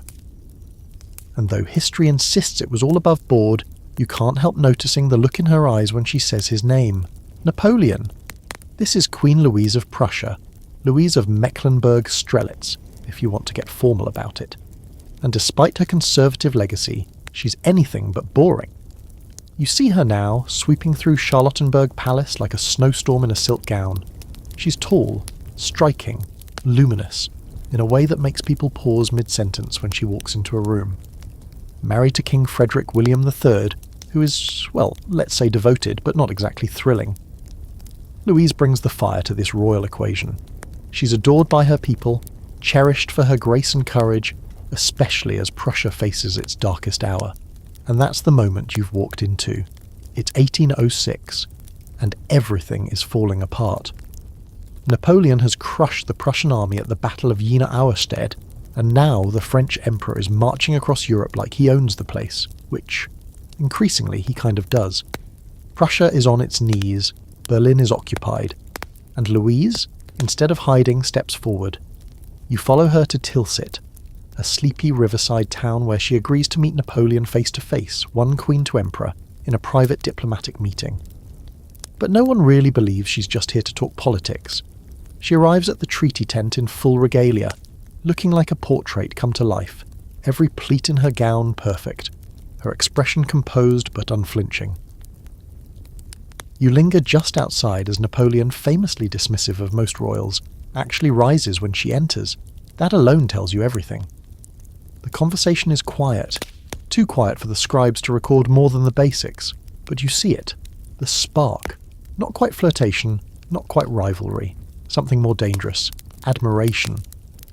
Napoleon later calls her the only real man in Berlin, which, depending on your perspective, is either a backhanded compliment or the highest praise he could offer. Louise, in turn, reportedly charms him in a way no other monarch ever did. She doesn't give ground, she doesn't beg, she makes her case with elegance and fire, and he listens. Now, the rumours start immediately, the French court gossips, the Prussian ministers raise eyebrows. What really happened in that tent? Some say she tried to seduce him for a better treaty. Others believe he was genuinely smitten. You never see them touch, but the way they look at each other speaks volumes. Napoleon ends up granting better terms than anyone expected. Coincidence? Maybe. Or maybe he just couldn't say no to her. Still, the political fallout is brutal. Prussia loses half its territory. The humiliation is enormous. But Louise? She emerges from it almost mythologized. You're there when she returns to Berlin, greeted not as a queen, but as a kind of saint in a corset, martyr to diplomacy, protector of her people, and possibly, maybe, the one who briefly held Napoleon's attention like a flame in the wind. Here's your strange little detail. After their meeting, Napoleon allegedly kept a portrait miniature of Louise among his private effects. That might be apocryphal, no one ever found it for sure, but it's exactly the kind of poetic rumour that sticks to these stories like honey. And if it was true, it wouldn't be the strangest trophy he ever carried. And here's the historian's dilemma. Was this relationship, if you can even call it that, romantic, strategic, or simply symbolic? Some believe Napoleon saw in Louise a rare equal, someone who challenged him intellectually and emotionally. Others think the whole story has been blown out of proportion, a fantasy fueled by 19th century romanticism and nationalist myth-making. And still others insist that Louise used her beauty and composure deliberately, knowing that if she couldn't win on the battlefield, she might win in the drawing room. Louise dies young, just 34, only a few years after the Tilsit meeting. Some say it was stress, others say tuberculosis. Either way, you're in her room as the final candle burns low. Her husband weeps at her side, his grief genuine, his love for her one of the few uncomplicated things in this story. After her death, he builds a mausoleum for her, commissioned statues, and never really recovers. Prussia itself eventually rises again, fueled in part by the legend of its lost queen. You walk through her tomb at Charlottenburg now, where the air is always cold and still. People leave flowers, they whisper. No one quite says it, but the ghost of that meeting with Napoleon hangs there like an unanswered question. Did they simply talk? Or did something more dangerous pass between them? Something that reshaped the fates of nations with nothing more than a look. And now, you're heading back to Britain, but this time to a royal scandal that began not with a queen or princess, but with a certain ambitious woman named Wallis Simpson, and the prince who risked the entire monarchy just to be with her. You step back into Britain, but the fog is a little greyer now, the buildings taller and more impatient. The year is 1936, and the world is in flux. Jazz is on the radio, fascism is rising, and Buckingham Palace is doing its very best to pretend none of it affects them. But behind the iron gates and stiff collars, there's a royal scandal brewing so loud it will rattle the crown off an empire. You're here for Edward VIII, not yet the Duke of Windsor, and a woman named Wallis Simpson, whose very presence is enough to send shockwaves through the throne. But your focus tonight isn't just the king who abdicated for love, it's the lesser-known angle, the brother, the other prince, Prince George, Duke of Kent.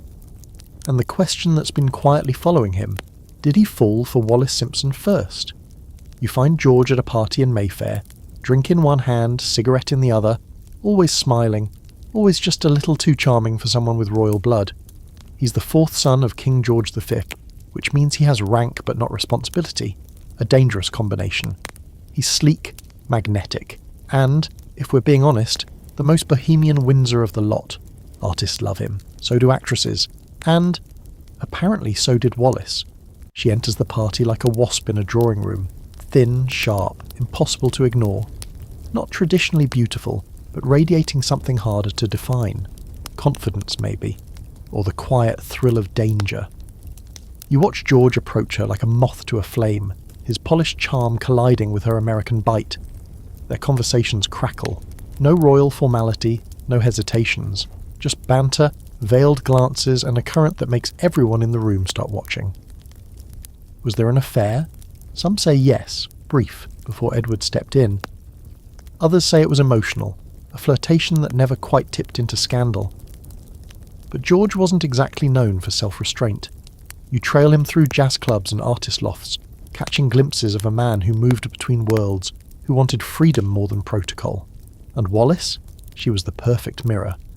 Both of them used to skating just close enough to the edge without quite falling off, but Edward sees her too. And once he does, the triangle collapses. You feel the energy shift, the way George steps back, how the conversations between him and Wallis lose their heat, like a fire dampened before it could roar. Edward is possessive, passionate, willing to risk everything, and George, well, George always knew how this worked.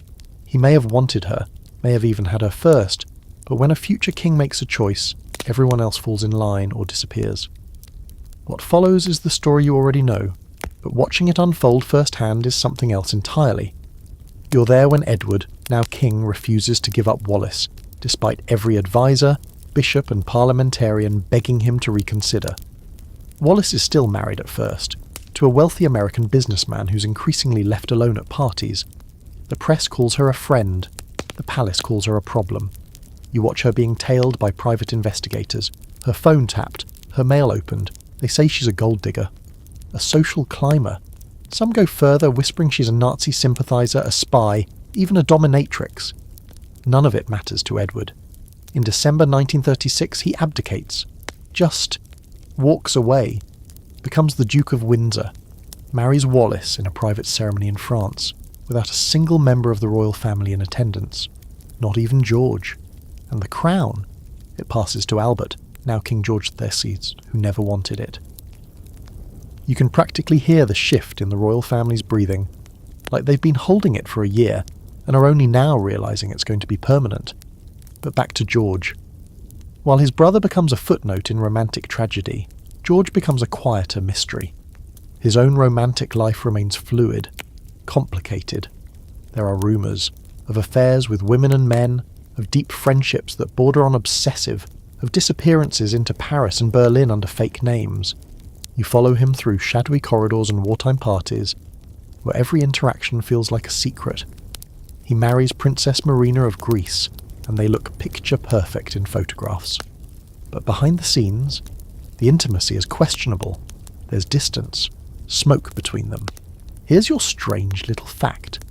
George was once arrested in France for being out past curfew during the war, dressed incognito and carrying nothing but a flask and a book of poetry.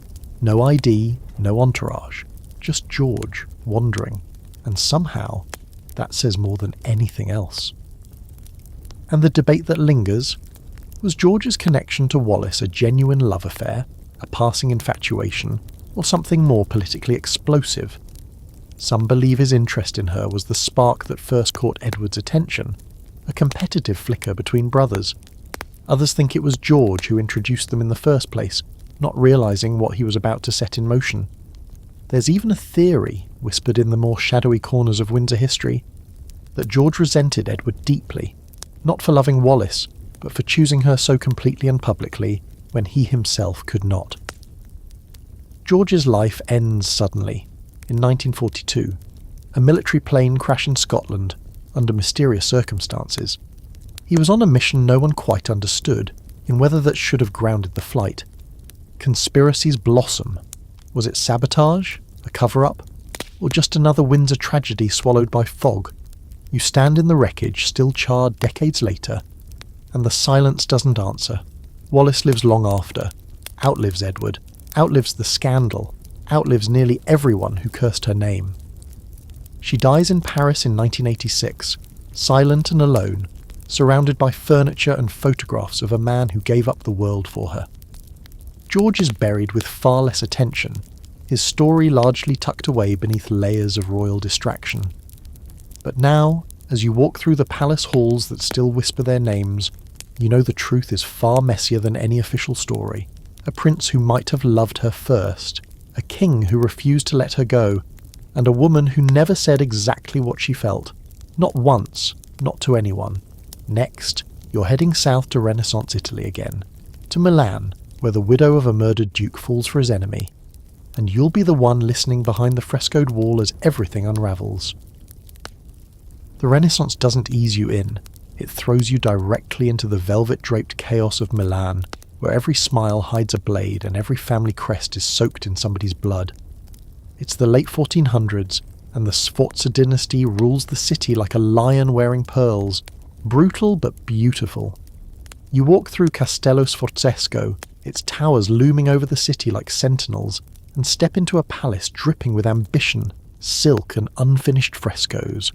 Milan is a city of masks, and tonight, the most carefully worn of all belongs to a woman named Beatrice d'Este, Duchess, widow and, perhaps most dangerously, a woman in love with the wrong man.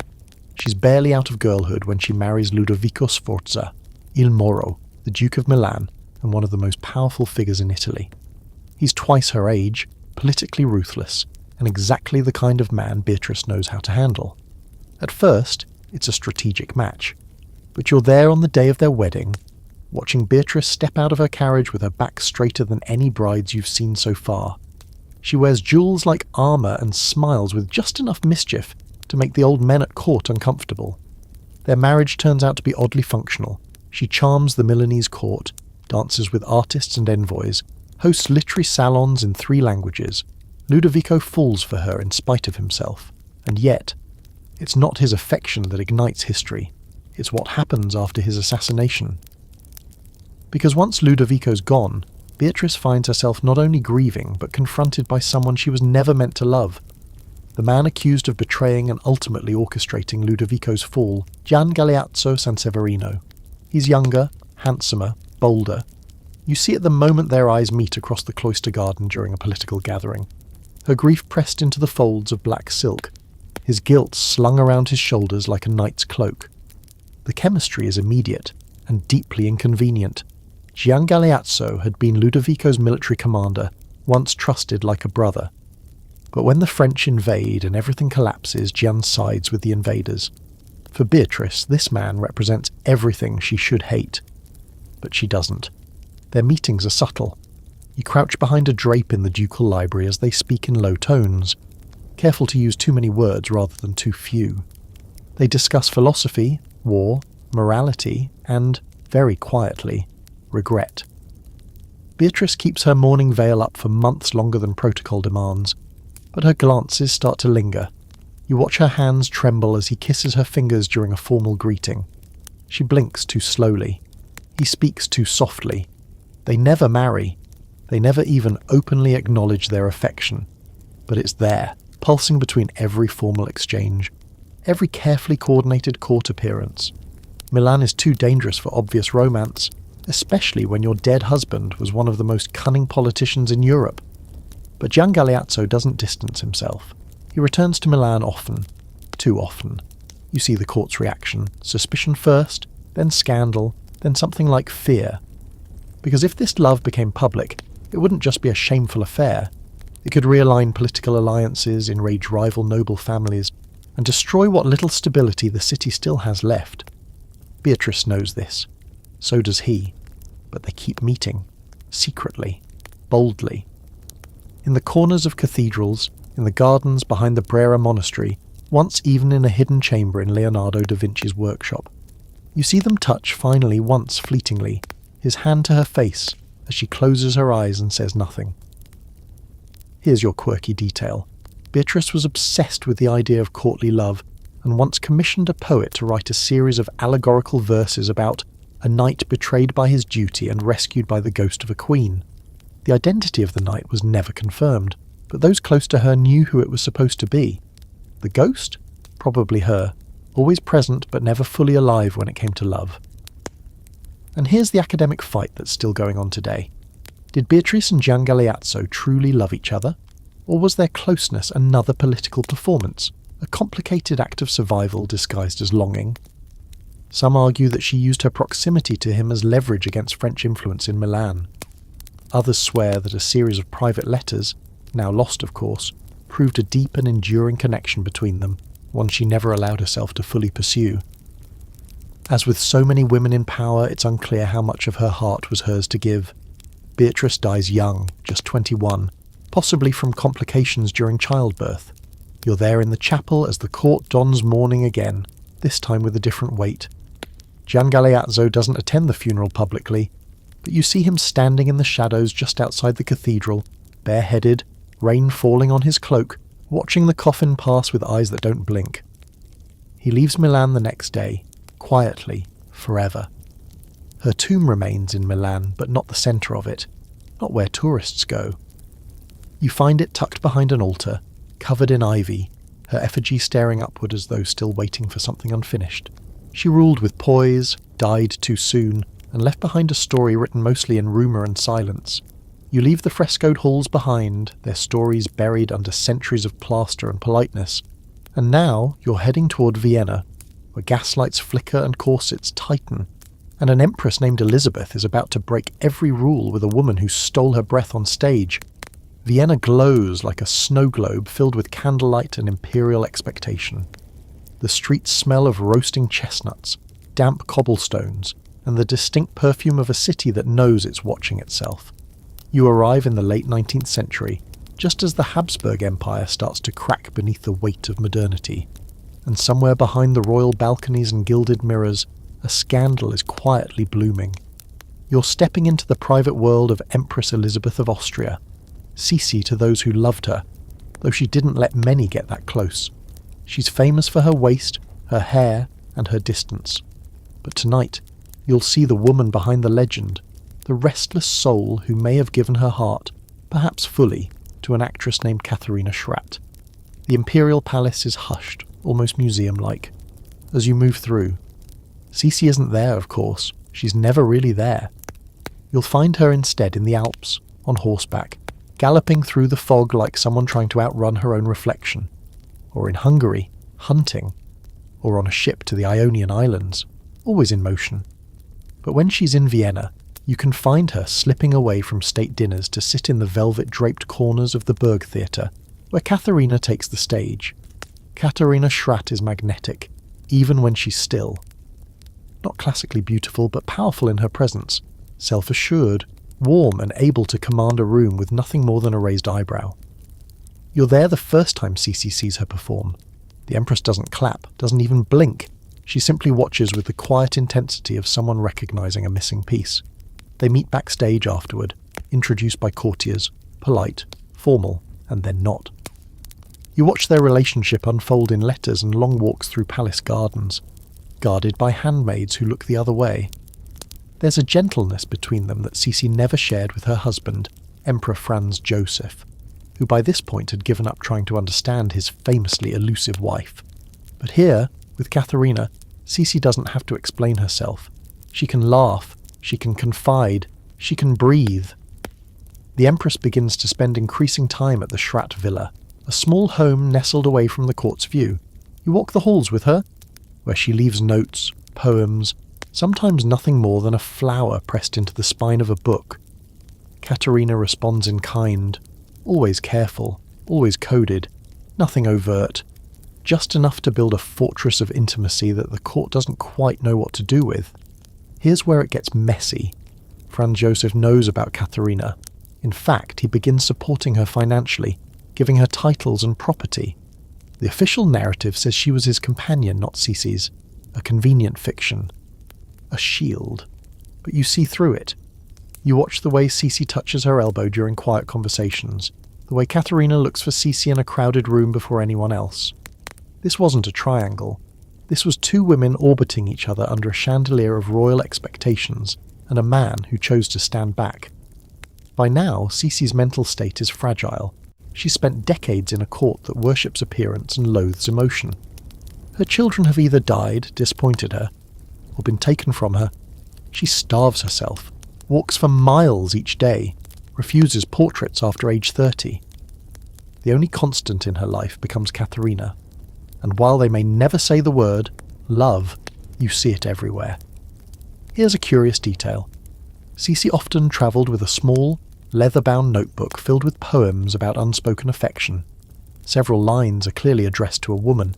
She never named her, but one of the poems ends with, "You are the one I chose in silence, and therefore you remain."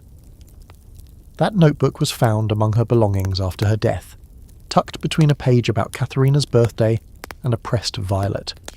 And here's the scholarly divide. Was this a romantic relationship in the modern sense? Some biographers insist it was merely a deep friendship, exaggerated by modern readers hungry for scandal. Others argue that, in a world where queens couldn't say the truth aloud, Sisi and Katharina did everything but carve it into the palace walls. There's no definitive love letter, no photograph of them kissing. But the absence of proof isn't proof of absence, it's proof of discretion. When Sisi is assassinated in 1898, stabbed in the chest by an anarchist in Geneva, you're there in the aftermath. Katharina doesn't speak to the press, doesn't attend the funeral, but she wears black for the rest of her life. The court says it's out of loyalty to the emperor, but those who knew her understood better. You visit her villa decades later. The parlour is untouched, as if Sisi might walk in at any moment. Her chair is still there. Her books still line the shelf. There's even a teacup, unwashed, behind a pane of glass. Katharina lived a long life after the empress died, but never remarried, never re-entered society. She simply waited and remembered. Vienna today still remembers Sisi as the tragic beauty, the reluctant empress who shunned everything but mirrors and melancholia. But you know now that her story wasn't just one of flight and grief. It was also about connection, brief, quiet, forbidden, and fiercely defended. A love that might never be named, but one that clearly never died. And now, you're leaving Europe entirely. The air grows hotter, the terrain rougher. You're heading to Africa, into the Zulu kingdom, where a powerful king defies tribal tradition for a woman no one expected, and where love and leadership begin to clash. Africa greets you not with velvet or marble, but with rhythm, drums in the distance, wind in the tall grass, and the scent of smoke, sweat, and blooming fever trees. You're in the Zulu kingdom now, sometime in the late 1800s, where the sky stretches wide and the politics run deep. The British Empire is closing in like a tightening belt, and the Zulu nation stands proud, formidable, and on the edge of war. At the heart of it is King Cetshwayo Kampande, tall, commanding, with eyes like dark iron and the weight of generations sitting heavy on his shoulders. He's meant to lead, to fight, to hold his people together. But what no one expects, what no one allows, is for him to fall in love. The court is not made of bricks or stone, but of huts and song and silence that means more than most speeches. The king walks among his warriors, stoic, watchful, every movement calculated. He's already navigated 1,000 betrayals, internal rivalries, and the slow, creeping encroachment of colonial whispers. But when he meets her, just her, no title, no standing that matches his, everything changes. She's from a lesser clan, barely of note in the Grand Zulu hierarchy. Her name is whispered, not recorded, lost to history like so many women who dared to disrupt male legend. But you see her clearly, strong, laughing with teeth bared and eyes defiant. Not delicate, not courtly, and that's exactly why he can't look away. You catch them talking beside the royal kraal one night, the fire casting flickering shadows as her hands move with passion, her voice low and steady. He listens, really listens, and in a world where kings are supposed to command, listening is the greatest act of intimacy. They meet in secret, not because the kingdom would punish love, but because who she is makes it dangerous. Zulu kings aren't supposed to have favourites, at least not among the women who aren't born into alliance-worthy bloodlines. Royal wives are chosen by counsel, tradition, strategy, not by heart, not by desire.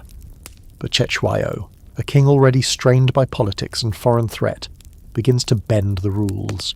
You watch it unfold over months.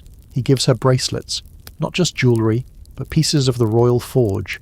He allows her to sit near the fires where only wives and councilwomen are allowed. When she's sick, he visits her. When she laughs, his face changes in ways his generals have never seen. And eventually word spreads. The royal Azikalu, his high advisors, take notice. You're there when one of them warns him, gently but firmly, that elevating her risks destabilizing the already fragile court. The other wives notice too. They whisper, organize, push back. Not out of jealousy necessarily, but out of fear that affection could rewrite tradition. You see her moved from the royal homestead to a remote dwelling under the guise of protecting her. But really it's exile dressed in protocol. Xuanzong doesn't stop seeing her. In fact, he begins to challenge the court directly. He proposes giving her a formal title. He introduces her at council meetings, not as a political advisor, but as someone whose presence he wants respected. It doesn't go well. The backlash is swift. His brothers stir unrest. Rumours fly that the king is weak, that he's distracted, that he's being led. And then comes war. The Anglo-Zulu War breaks like a storm, and you watch Xuanzong retreat into the role he was born for. General, tactician, national symbol. He puts on his war cloak, leads his impis into the bloody terrain of Isandlwana, where Zulu warriors shock the British with one of the most devastating defeats in colonial military history. You stand beside him in the aftermath, breathless, the earth slick with red mud and glory. But even then, as victory roars around him, his eyes search the crowd, for her. But war doesn't stop. It never does when empires are involved. The British regroup. They adapt. They return with more firepower, more ruthlessness. Xuanzong is eventually captured, his kingdom dismantled by bureaucracy and bayonet. You see him in exile at Cape Town, then in London of all places, paraded before curious crowds in feathered regalia, reduced from king to curiosity. He speaks politely, he negotiates, he charms. But when asked about his wives, about love, he always deflects. You know why? Because she's not there. She wasn't allowed to follow him. The British refused. The court refused. She disappeared into history. No monument, no name, no diary tucked away for scholars to find. Here's your fringe detail. Xuanzong, during his exile in London, became something of a celebrity. He met Queen Victoria. He went to the opera. He had his photograph taken in formal Western dress, awkwardly tailored and stiff. But in one lesser-known portrait hidden away in a private collection, he wears a bracelet known to have come from that woman's clan.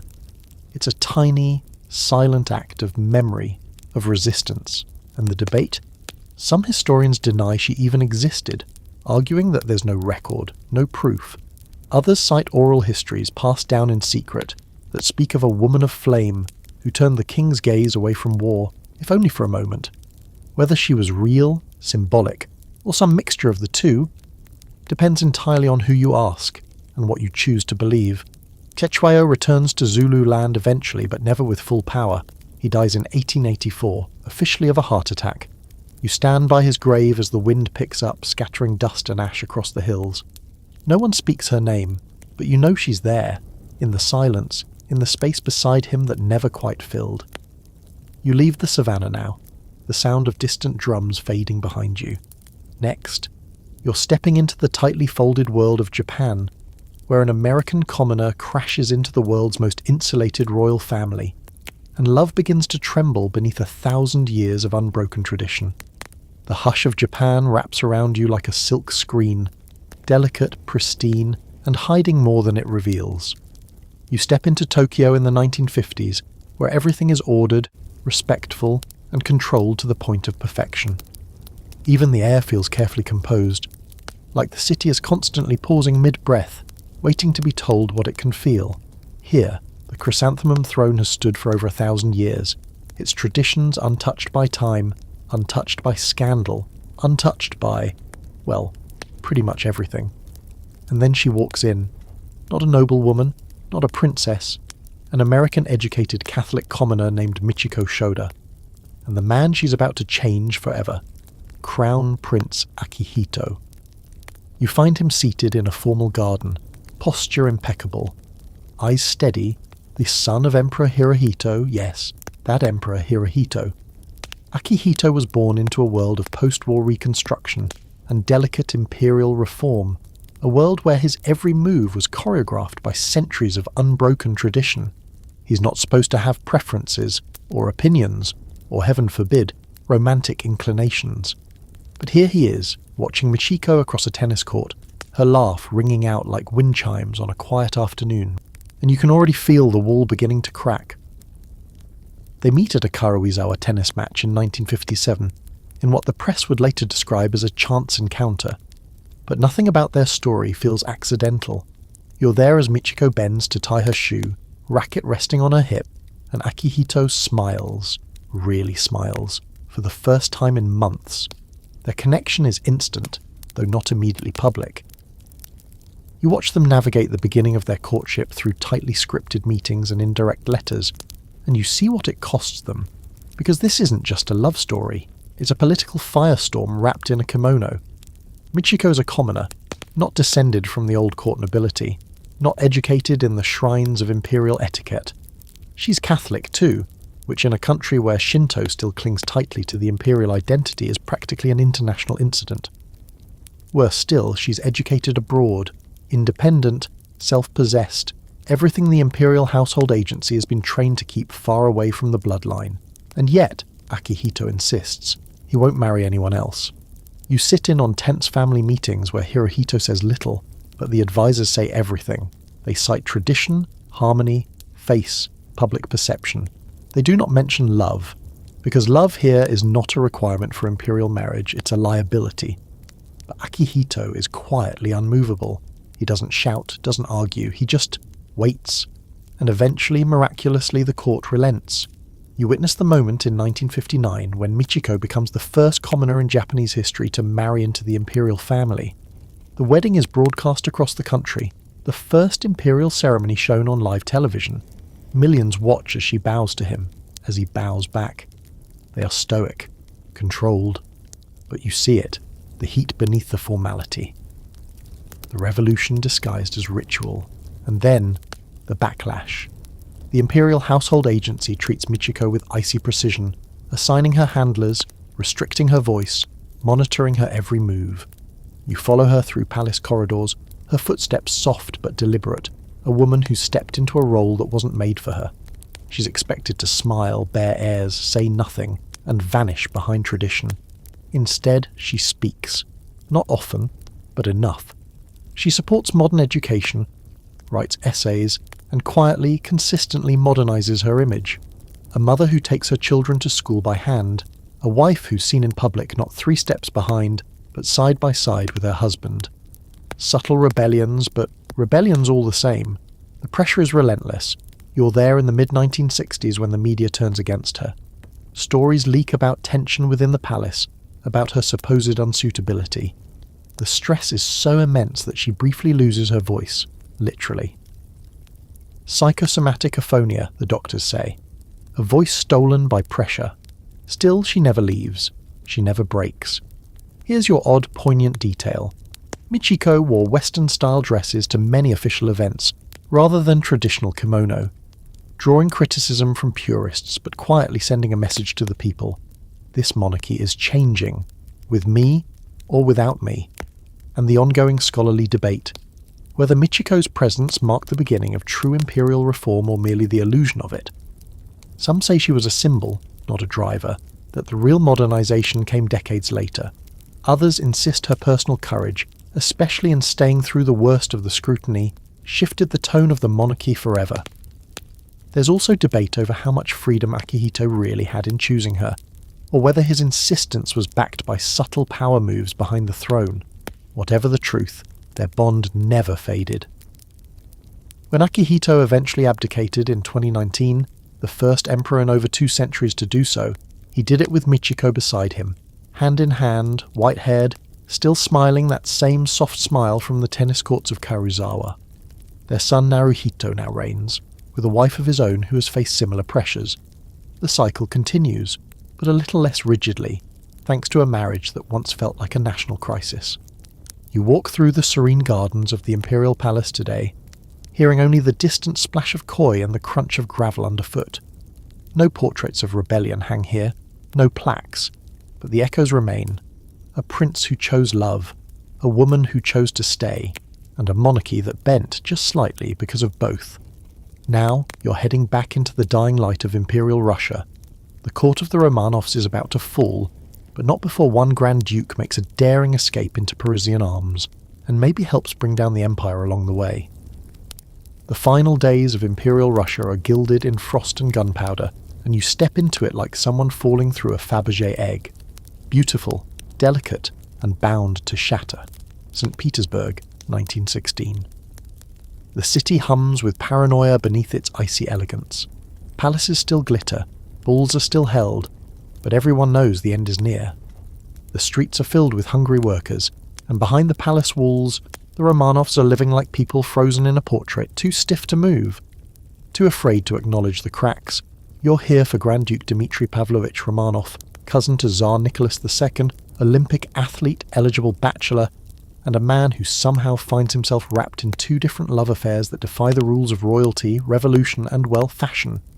He's tall, striking, his Romanov cheekbones doing their usual damage, but there's something haunted in his eyes. You see it when he removes his gloves at the Winter Palace, fingertips trembling slightly, as if the cold isn't entirely from the weather. Dmitry is in his 20s, privileged to the point of suffocation, and yet restless. He rides horses like he's trying to outrun a prophecy, and lately he's been drawn into dangerous conversations with even more dangerous people, most notably Felix Yusupov. And yes, that means Rasputin is around the corner. But before you get to the blood-soaked part of this story, there's another figure waiting in the wings, Coco Chanel. Yes, that Chanel. You'll meet her soon, but not just yet. First, you must follow Dmitry into the heart of the plot that will define, and possibly doom, his name. You're in the darkened halls of the Moika Palace on a night dripping with vodka and vengeance. Dmitry is one of the men who helps plan the murder of Grigory Rasputin, the Siberian mystic who has become too powerful in the Romanov court, too close to Empress Alexandra, and too deeply despised by everyone else. Whether it's patriotism, fear, or pure ego, Dmitry joins Yusupov and others in luring Rasputin into a basement under the promise of wine and cake. You stand at the edge of the room as things spiral. Poison doesn't work. Bullets don't seem to either. It takes drowning to finish the job. This should have been a moment of heroism, or at least political clarity. But the backlash is immediate. The Tsar exiles Dmitry to the Persian front. And here's where history takes a strange left turn. Because while the Russian Revolution begins to smoulder, and the entire Romanov dynasty begins to collapse, Dmitry ends up in exile. Not just politically, but emotionally. You find him again in Paris, sometime in the early 1920s, during the Russian diaspora's champagne-splashed mourning period. The exiled Romanovs are everywhere, selling jewellery, opening ballet schools, drinking their past into oblivion. Dmitry moves through the salons and soirees like a ghost in tailored suits, polished and haunted. And this is where Coco Chanel finds him. She's at the height of her influence, still climbing, still ruthless, still cloaked in black and ambition. They meet through mutual friends, maybe at a gallery, maybe at a fashion show. It doesn't matter. You see the spark immediately. She sees in Dmitry a ruin she can wear. He sees in her a future with no titles. She teaches him how to dress less like a prince and more like a man. He teaches her how to speak Russian curses with a smile. The affair is brief, intense, and in its way, explosive. They vacation on the Riviera. You ride with them along the coast in a convertible, the wind pushing against time itself. They argue about literature, about love, about what it means to be exiled. Dmitry gives her Romanov pearls. She gives him freedom and perfume. Here's the quirky fact buried under fashion legends. Dmitry introduced Coco Chanel to the Russian perfumer Ernest Beau, who went on to help her create Chanel No. 5. So, in a way, one of the most iconic scents in history carries the ghost of a Romanov who once plotted a murder and kissed a woman who would become a global brand. But the romance fades. Dmitry drinks too much. The trauma he never talks about claws at his spine. Chanel needs movement, empire building, control. He can't offer any of that. You watch them part in silence, on a platform in Monte Carlo, not with heartbreak but with mutual understanding. Some loves aren't built to last, they're built to mark. Dmitry never returns to Russia. He never fully recovers. He drifts through Europe, occasionally appearing in photographs, older, sadder, still handsome. He marries eventually an American heiress, but it's never the same. He dies in 1942 in Switzerland quietly, surrounded by nurses, his Romanov blood thinned by years of survival. And here's the debate that still flickers among historians. Was Dmitri a hero for helping end Rasputin's hold on the court? Or did his actions accelerate the fall of the Romanovs by robbing the dynasty of its last scapegoat? Some say Rasputin's murder was the final blow. Others claim the revolution was inevitable, and Dmitri just wanted to matter before the curtain fell. Either way, he left a mark, in death and perfume. You walk past the fading remains of Moika Palace now, where the murder happened, and then through Paris, where Chanel's boutique still stands. No plaques mention Dmitri, no statue. But if you stand in the right shop and take a deep breath, you might still catch a whisper of something royal and ruined. Next, you're slipping back to the ancient world, to Egypt, where a queen's sister dares to love beyond what her bloodline allows. Her name has been half lost to time, but her defiance, that echoes through stone. You arrive in Egypt not by caravan or riverboat, but by slipping behind a curtain of sand and history into a world where even the stones breathe secrets. The desert presses down around you like a heavy veil, and ahead stands a temple, columns soaring into the pale blue sky, hieroglyphs dancing in sunlight, every carving echoing names we still whisper. This is the dynasty of Tutankhamun, of Hatshepsut, of Cleopatra. But tonight, you're drifting far from the names that make headlines and closer to the ones carved in corners. You're here for Ankhesenamun, the widow queen, and the forbidden love story buried with her. A sister, a bride, a survivor, and possibly, just possibly, the woman who tried to marry a foreigner to escape a dynasty cursed by its own blood. You find her at dusk, in a cool stone chamber scented with incense and sorrow. She's young, not yet 20, dressed in linen as fine as spider silk, her eyes lined with coal and resignation. Born royal? Yes. But that only meant her life belonged to politics, not to herself. Her father was Akhenaten, the infamous pharaoh who tried to destroy the old gods and replace them with a 10, the sun disk. Her mother? Probably Nefertiti, though the records get murky there, and even scholars argue over the details. What's certain is that Ankhesenamun grew up during a revolution, and by her teenage years she'd already married her own father. Then later her half-brother Tutankhamun. You know that name. Everyone does. The boy king, the golden sarcophagus, the mask. But few remember her, the girl queen standing beside him, carrying the weight of expectation and ritual on shoulders barely strong enough to bear it. You're there during their reign, brief as it was. They ruled together in a strange balance. He young and sickly, she poised and sharp. You catch a glimpse of their affection, playful touches in garden courtyards, offerings left for each other in temple alcoves. It isn't grand romance, but it's real. And when he dies suddenly at 18, she is shattered. Now she's alone, young, childless, and at the mercy of a royal court that feeds on marriage alliances like crocodiles in flood season. You're standing beside her as she makes the most desperate decision of her life, one still debated today.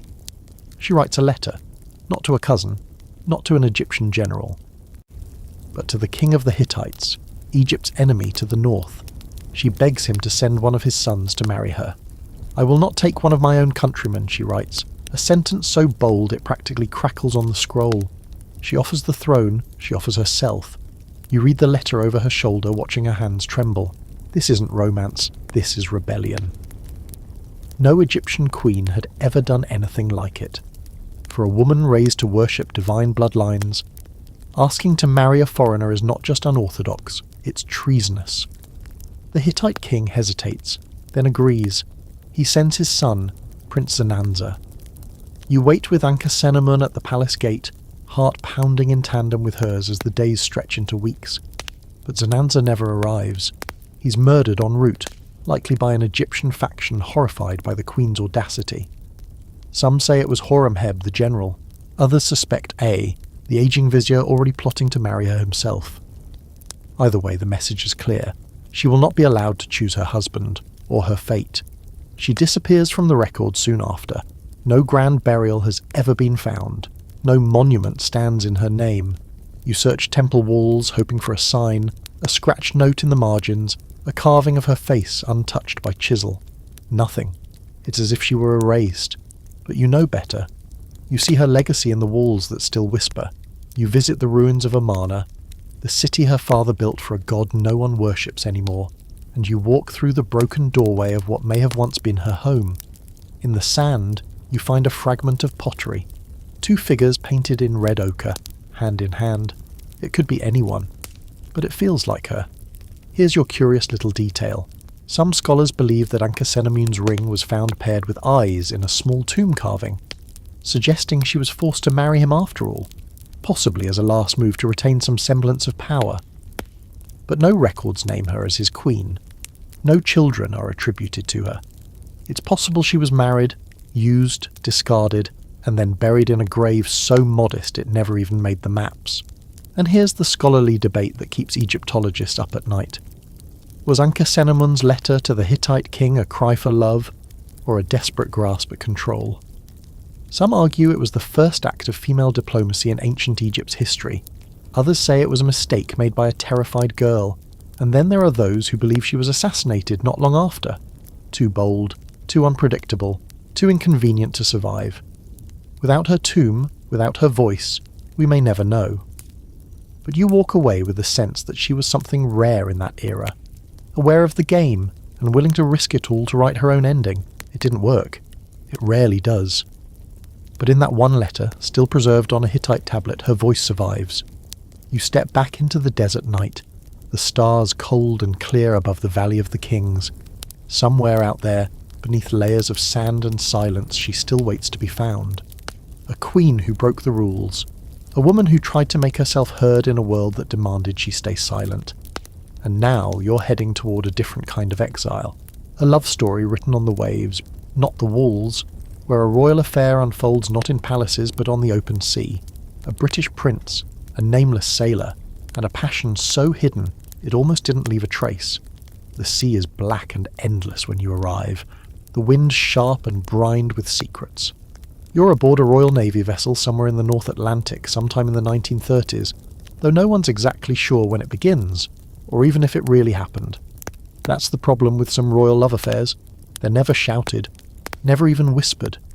They exist only in the margins, footnotes to footnotes, rumours that never die. This is one of those stories.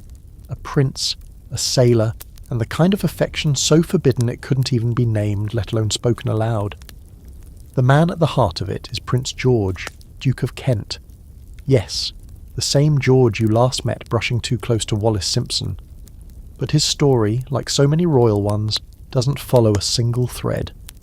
Prince George is perhaps the most elusive Windsor of them all, glamorous, charming, a war hero, a patron of the arts, and always slightly out of step with royal expectations. He moves through the world like a man playing at being himself. Tall, blue-eyed, magnetic. People adore him. And yet you can tell he's always watching the door, half ready to run. You find him one night on the deck of a British naval cruiser, the waves hammering against the hull, his coat buttoned high and his collar turned to the wind. He's not alone. Standing beside him is a sailor, young, nameless to history but not to George. Their silhouettes lean close, too close for the strict decorum of the ship, too quiet for mere conversation. There's nothing dramatic, no kiss, no confession. Just a moment, sharp and quiet, in which something passes between them that neither dares name. It's wartime, or nearly so. Britain is restless, the monarchy even more so. George has already stirred scandal in ways the royal family barely contains. His name has been whispered in connection with dancers, poets, actresses, and, most precariously, men. You've heard the rumours, relationships hidden under nicknames and false identities, encounters tucked behind velvet curtains in London clubs. The problem isn't the attraction, it's the visibility. Being gay, or even suspected of being gay, in this era is more than taboo, it's a crime. For a Windsor, it's potentially lethal. But aboard the ship, with only the stars and sea as witnesses, the rules soften. You see the sailor pass him a tin of tea. You hear the gentle teasing in their voices. You feel it. The kind of intimacy that doesn't need to be romantic to be dangerous. Over the weeks they grow close. George takes evening walks just a little more often. The sailor's duties somehow always align with the prince's schedule. You notice the looks, and so do others. Word gets back to Whitehall. You're present in a meeting between naval brass and palace advisors. There's no open accusation, just a warning. Distance must be re-established. Assignments are shuffled. One day, the sailor is simply gone, reassigned to a different ship. George never speaks of it. Not to his friends, not to his wife, not even to his brothers. But that night, he doesn't go to dinner. He stands on deck, staring into the water, unmoving. Here's your strange little fact. Among George's personal effects, after his death, was found a silver cigarette case engraved with a name that doesn't match any royal or aristocratic figure. Just a first name, just enough to raise eyebrows. No one ever publicly connected it to any one person. But those who knew him knew better than to ask. And here's the scholarly debate, one that rages quietly behind closed academic doors. Was Prince George gay? Bisexual? Merely reckless with affection? Some argue he was deeply closeted, forced to perform heterosexuality under the brutal scrutiny of the royal family. Others suggest he was fluid before the word even existed, someone who followed feeling rather than convention. What's agreed upon is this: he was emotionally intense, deeply sensitive and often lonely, the kind of person who loved too much and in too many directions. He died young. 1942, a mysterious plane crash in Scotland, officially ruled an accident during wartime service, but the details have never quite added up. Witnesses say the flight deviated from its path. The weather wasn't bad. Some claim he insisted on being aboard last minute, and one version, quietly whispered in certain royal adjacent circles, suggests that another man was on that plane, a man who wasn't listed on the passenger manifest, a man whose body was never officially identified. You stand now at the crash site years later, where the grass grows unevenly and the wreckage is long gone. There's a stone monument, modest and vague. It says nothing about the sailor, nothing about what might have been. But the wind here feels like memory, sharp, unforgiving. George is buried at the Royal Burial Ground at Frogmore, his grave among others more famous and more sanitised. His name is rarely spoken today, his story often reduced to a paragraph. But you know what the history books don't say, that love, especially royal love, sometimes exists only in glances and half-finished conversations, and sometimes that's all it needs to leave a mark.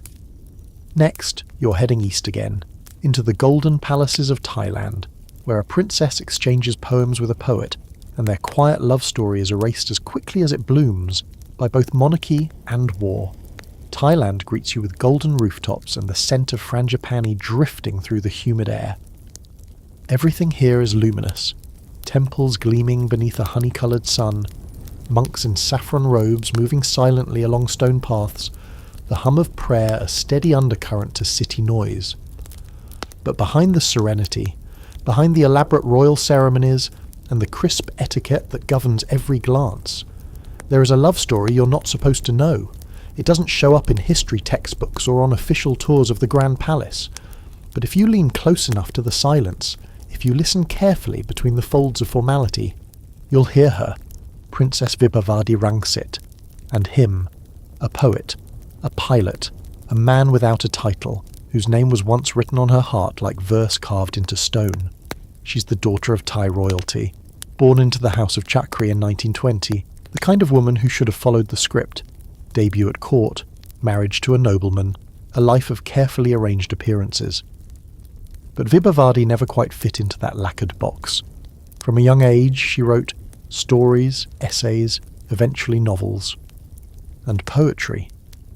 Her words were quiet rebellions, cloaked in the elegance expected of her station, but you can feel the fire in them. She didn't just play the part of a royal woman, she edited it as she went. You first see her sitting at a lacquered writing desk, ink-stained fingers clutching a small envelope. It's a letter, one of many, and it's not addressed to anyone royal. It's meant for Air Force Lieutenant Prasit Thavorn, not a prince, not a general. Just a man with sharp eyes and a love for literature that mirrors her own. They'd met in intellectual circles, discussing politics and poetry, long before either of them was brave enough to name what was happening between them. You read her letters over her shoulder, delicate, poetic, filled with metaphors about flight and water and distance. I think of you when the wind touches my cheek, she writes, and wonder if you feel it too. Their affair, if it can even be called that, was quiet. There were no scandals, no midnight escapes, no broken engagements, just a slow, steady connection.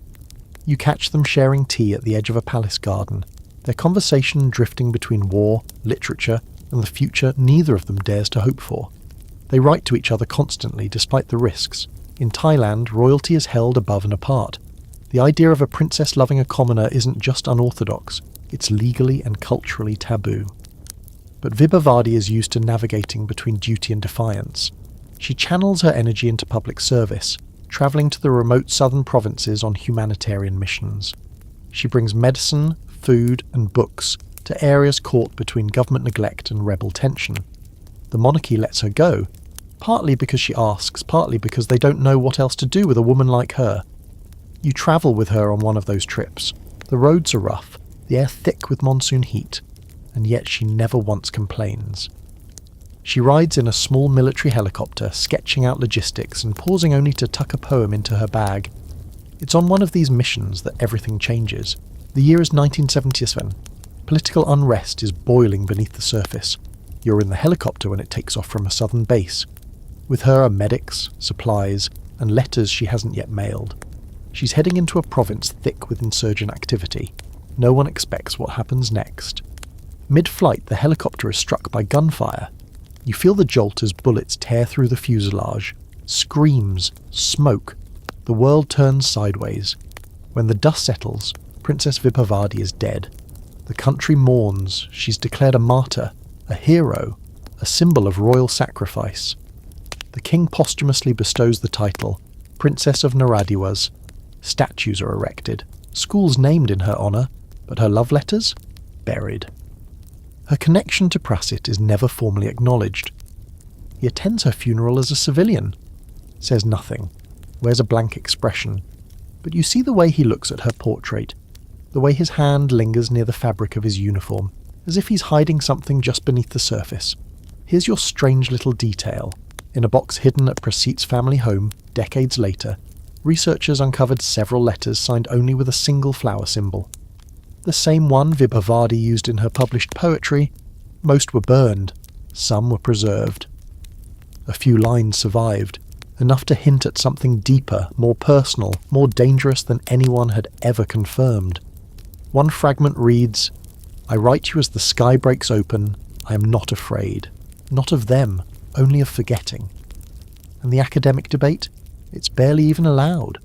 Thai royal history is closely guarded, with strict lèse-majesté laws that criminalise disrespect, or even too much curiosity, about the monarchy.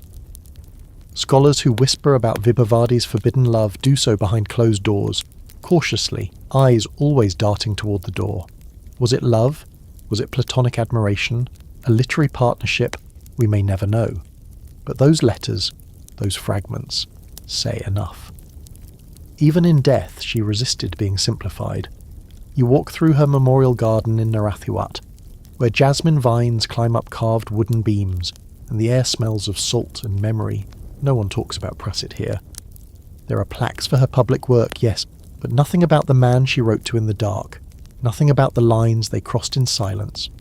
But you've seen the letters, and now you carry them too, and next, you're stepping even further back in time, into the churning waves of the Adriatic, where a pirate queen rules with iron and charm, and where, just maybe, her fiercest ally was also her fiercest love. The sea doesn't whisper here, it roars, full of salt and rebellion. You find yourself on the deck of a creaking galley as it cuts through the dark waters of the Adriatic, the moon overhead pale and swollen. This isn't the domain of kings or bishops or powdered courtiers. This is the territory of pirates, specifically one pirate queen who commands both fear and fascination, Teuta of Illyria. And somewhere, not far from the crash of waves and the clang of swords, there's another figure who defies the usual script. A woman, name lost, title unknown, who may have been more than just Teuta's advisor, more than her captain, even more than her general. Tonight, you're sailing not just into war and resistance, but into a royal love story barely etched into the footnotes of history. The year is somewhere around 230 BCE, and Rome hasn't yet swallowed the Mediterranean whole. On the ragged coast of what's now Albania and Montenegro, the Illyrian tribes thrive on chaos. They raid Roman trade ships, collect tribute from Greek cities, and build their power from sea foam and strategy. At the helm of it all is Queen Teuta, widowed young and immediately, almost unnaturally, comfortable ruling alone. She wears bronze armour, speaks multiple languages, and holds council on a rocky outcrop where the wind makes your skin sting. You're there the first time she appears after her husband, King Agron, dies, draped in mourning black but carrying herself like a hawk. She doesn't stall for power, she takes it. The chieftains hesitate at first, but not for long. Because Teuta doesn't ask for loyalty, she demands it. But you notice something unusual almost immediately. She's never alone. Always just a pace or two behind her, a woman follows, slightly older, lean, quiet, but alert. She never speaks during council, but you see Teuta glance toward her often. A silent check-in, a flicker of something that isn't just tactical awareness. Her name, if it was ever officially recorded, has been lost. Some say she was a noble's daughter who joined Teuta's navy early. Others claim she was a former Greek slave freed by the queen herself. What's clear is that she's trusted, completely. And that trust, over time, becomes something else. You're on the galley with them one evening, sails fluttering like ribs against the sky. Teuta leans against the rail, watching the horizon. Her companion stands beside her, a hand resting lightly, just lightly, on the queen's arm. It's a moment so subtle you almost miss it, but not Teuta. She turns, just slightly, and their eyes lock. Not possession, not dominance, just recognition. The kind of look you only share with someone who has already seen every one of your edges. They live together, sail together, eat in the same chamber, fight in the same armour. The other commanders notice, of course. You hear the murmurs, but none dare question it. Not because they accept it, but because Teuta gives them no choice. Her authority is absolute, and besides, she's winning. For a while, anyway. Rome doesn't tolerate chaos forever. After a particularly brutal raid on Roman merchants, the Senate sends envoys to demand that Teuta halt her piracy.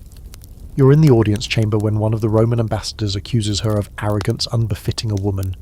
That's when it happens. Her jaw tightens, her fingers flex, and the next thing you know, one envoy is dead, the other's fleeing, and Teuta's war with Rome has officially begun. Her companion doesn't leave her side once during the conflict. While the world remembers the legions and ships, you're watching something more intimate. Glances across the map table. Quiet conversations beneath blood-stained sails, moments in the dark when the queen removes her armour and lets herself, for just a breath, lean against another body. It's not just comfort, it's connection. And in a world carved by violence, that connection is everything.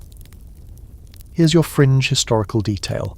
In a fragment of Roman writing preserved in a later medieval codex, there's mention of a foreign woman whose tongue matched her blade, and whose counsel the Queen of Illyria held above all others. That line, ambiguous and tantalizing, is the closest we come to naming her. And here's the debate that divides classicists and feminist historians to this day. Was this woman simply a trusted military advisor, or was she Teuta's lover?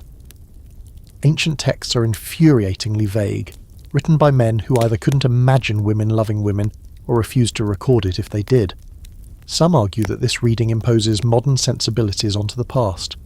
Others, pointing to patterns of proximity, loyalty, and the absence of male consorts in Teuta's later years, argue that this wasn't just a political alliance, it was personal. But love doesn't always survive conquest. Rome eventually crushes Illyria. Teuta is forced to surrender. You watch as her territories are split, her fleets dismantled. She retreats to Rhizon, a shadow of her former power. Her companion vanishes from the historical record, not killed, not exiled, just gone. Some say she died in battle. Others believe she stayed behind in disguise, fighting on as a rebel.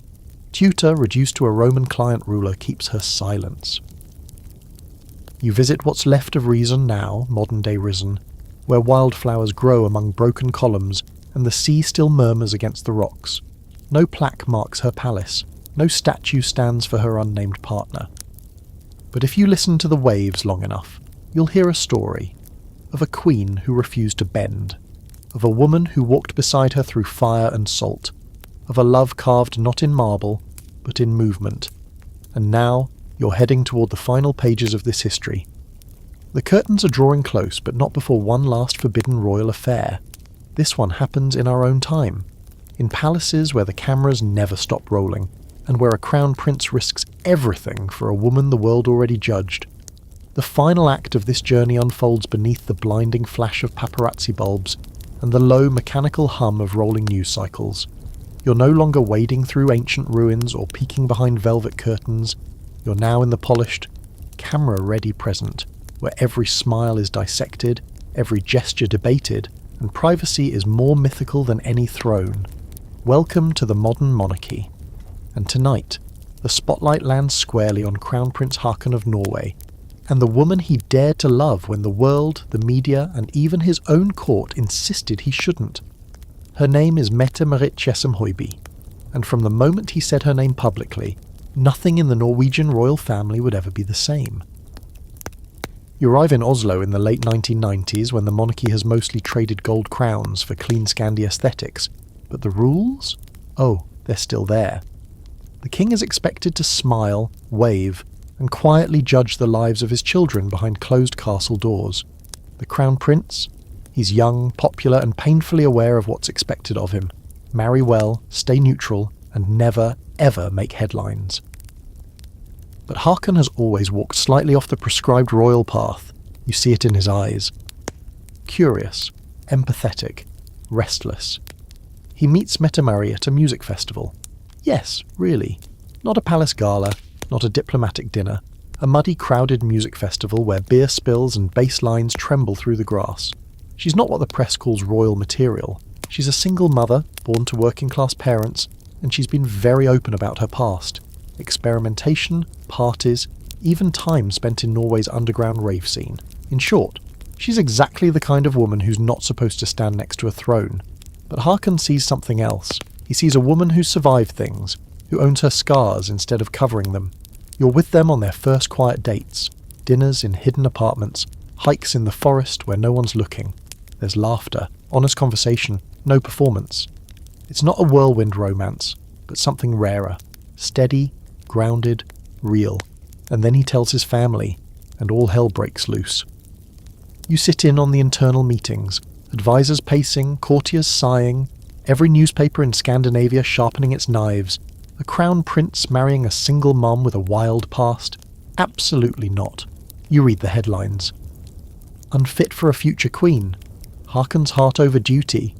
The Norwegian royal household has always walked the tightrope between modern values and centuries-old structure. And this feels like stepping off the rope entirely. But Haakon doesn't flinch. In 2000, he proposes. And when he announces the engagement, Mette-Marit stands next to him, pale and composed, trembling slightly. But her voice? Strong, clear. She admits to her past. She apologizes to no one. I hope I'll be allowed to grow, she says, like anyone else. You watch the room exhale, and then hold its breath again. The wedding, in 2001, is a study in contradictions. The Norwegian people remain split, half inspired, half scandalized. But as she walks down the aisle, veil trailing, Haakon smiles like a man who knows exactly what he's doing. In that moment, tradition bows its head, just a little. But the real test isn't the wedding, it's what comes after. You follow them through the quiet years, the ones the press doesn't care much about, the awkward state dinners, the learning curve of royal protocol, the way Mette-Marit gently folds herself into a role that was never designed for someone like her. She works quietly with HIV/AIDS organisations, focuses on children's rights, becomes a UN Goodwill ambassador, all while raising her son from a previous relationship and 2 more children born into royal expectation. But the scrutiny doesn't stop. The press still pokes holes. Critics still mumble. You overhear gossip at elite events, even years later, about that woman Haakon married. And yet, he never wavers. In every speech, every appearance, he stands beside her. Sometimes literally in front of her, if the crowd gets too loud. When asked, he always gives the same answer. She's the love of my life. Here's your curious little fact. When Haakon and Mette-Marit toured the US in 2005, they included a stop not just at the White House or the UN, but at a Brooklyn youth shelter. She requested it herself. No fanfare, just time spent with girls whose stories echoed her own. And here's the scholarly tug-of-war that still pops up in constitutional debates and opinion columns. Did Haakon's choice weaken the crown, or modernise it? Some argue that marrying Mette-Marit chipped away at the gravitas expected of royalty, that it blurred the line between monarchy and celebrity.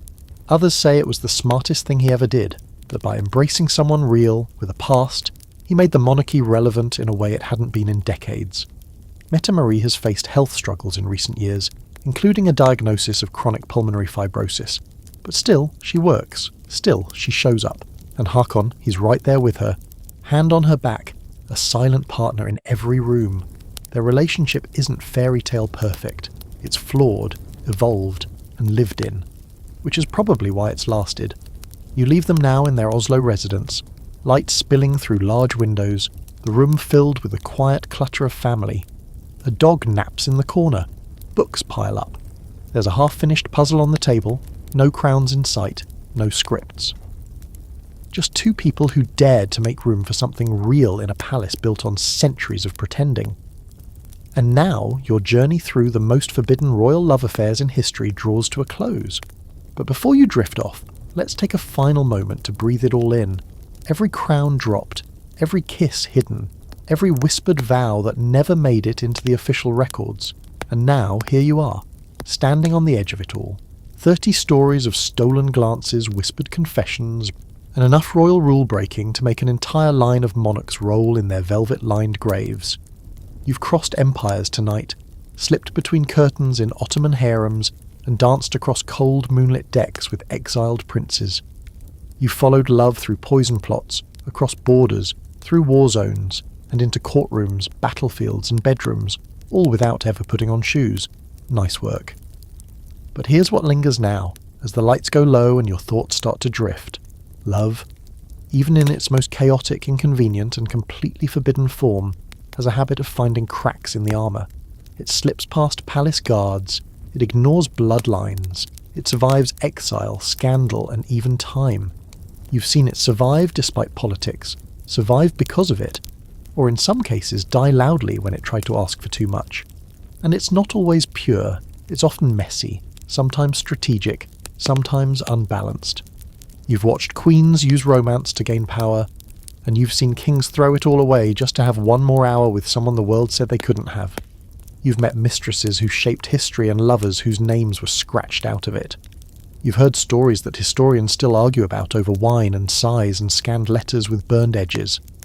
But the thread that binds them all is that someone, somewhere, said no, and someone else didn't listen. And maybe that's the real magic. That defiance, that soft, stubborn heartbeat that says, I choose this, even when the world has other plans. So now, close your eyes, let the crowns fall off, let the swords clatter to the ground, forget the titles, just remember the people, the trembling hands, the eyes across the room, the risks they took, the ones who survived, the ones who didn't. They were never supposed to love like this, but they did anyway. And maybe, just maybe, that's what made them royal.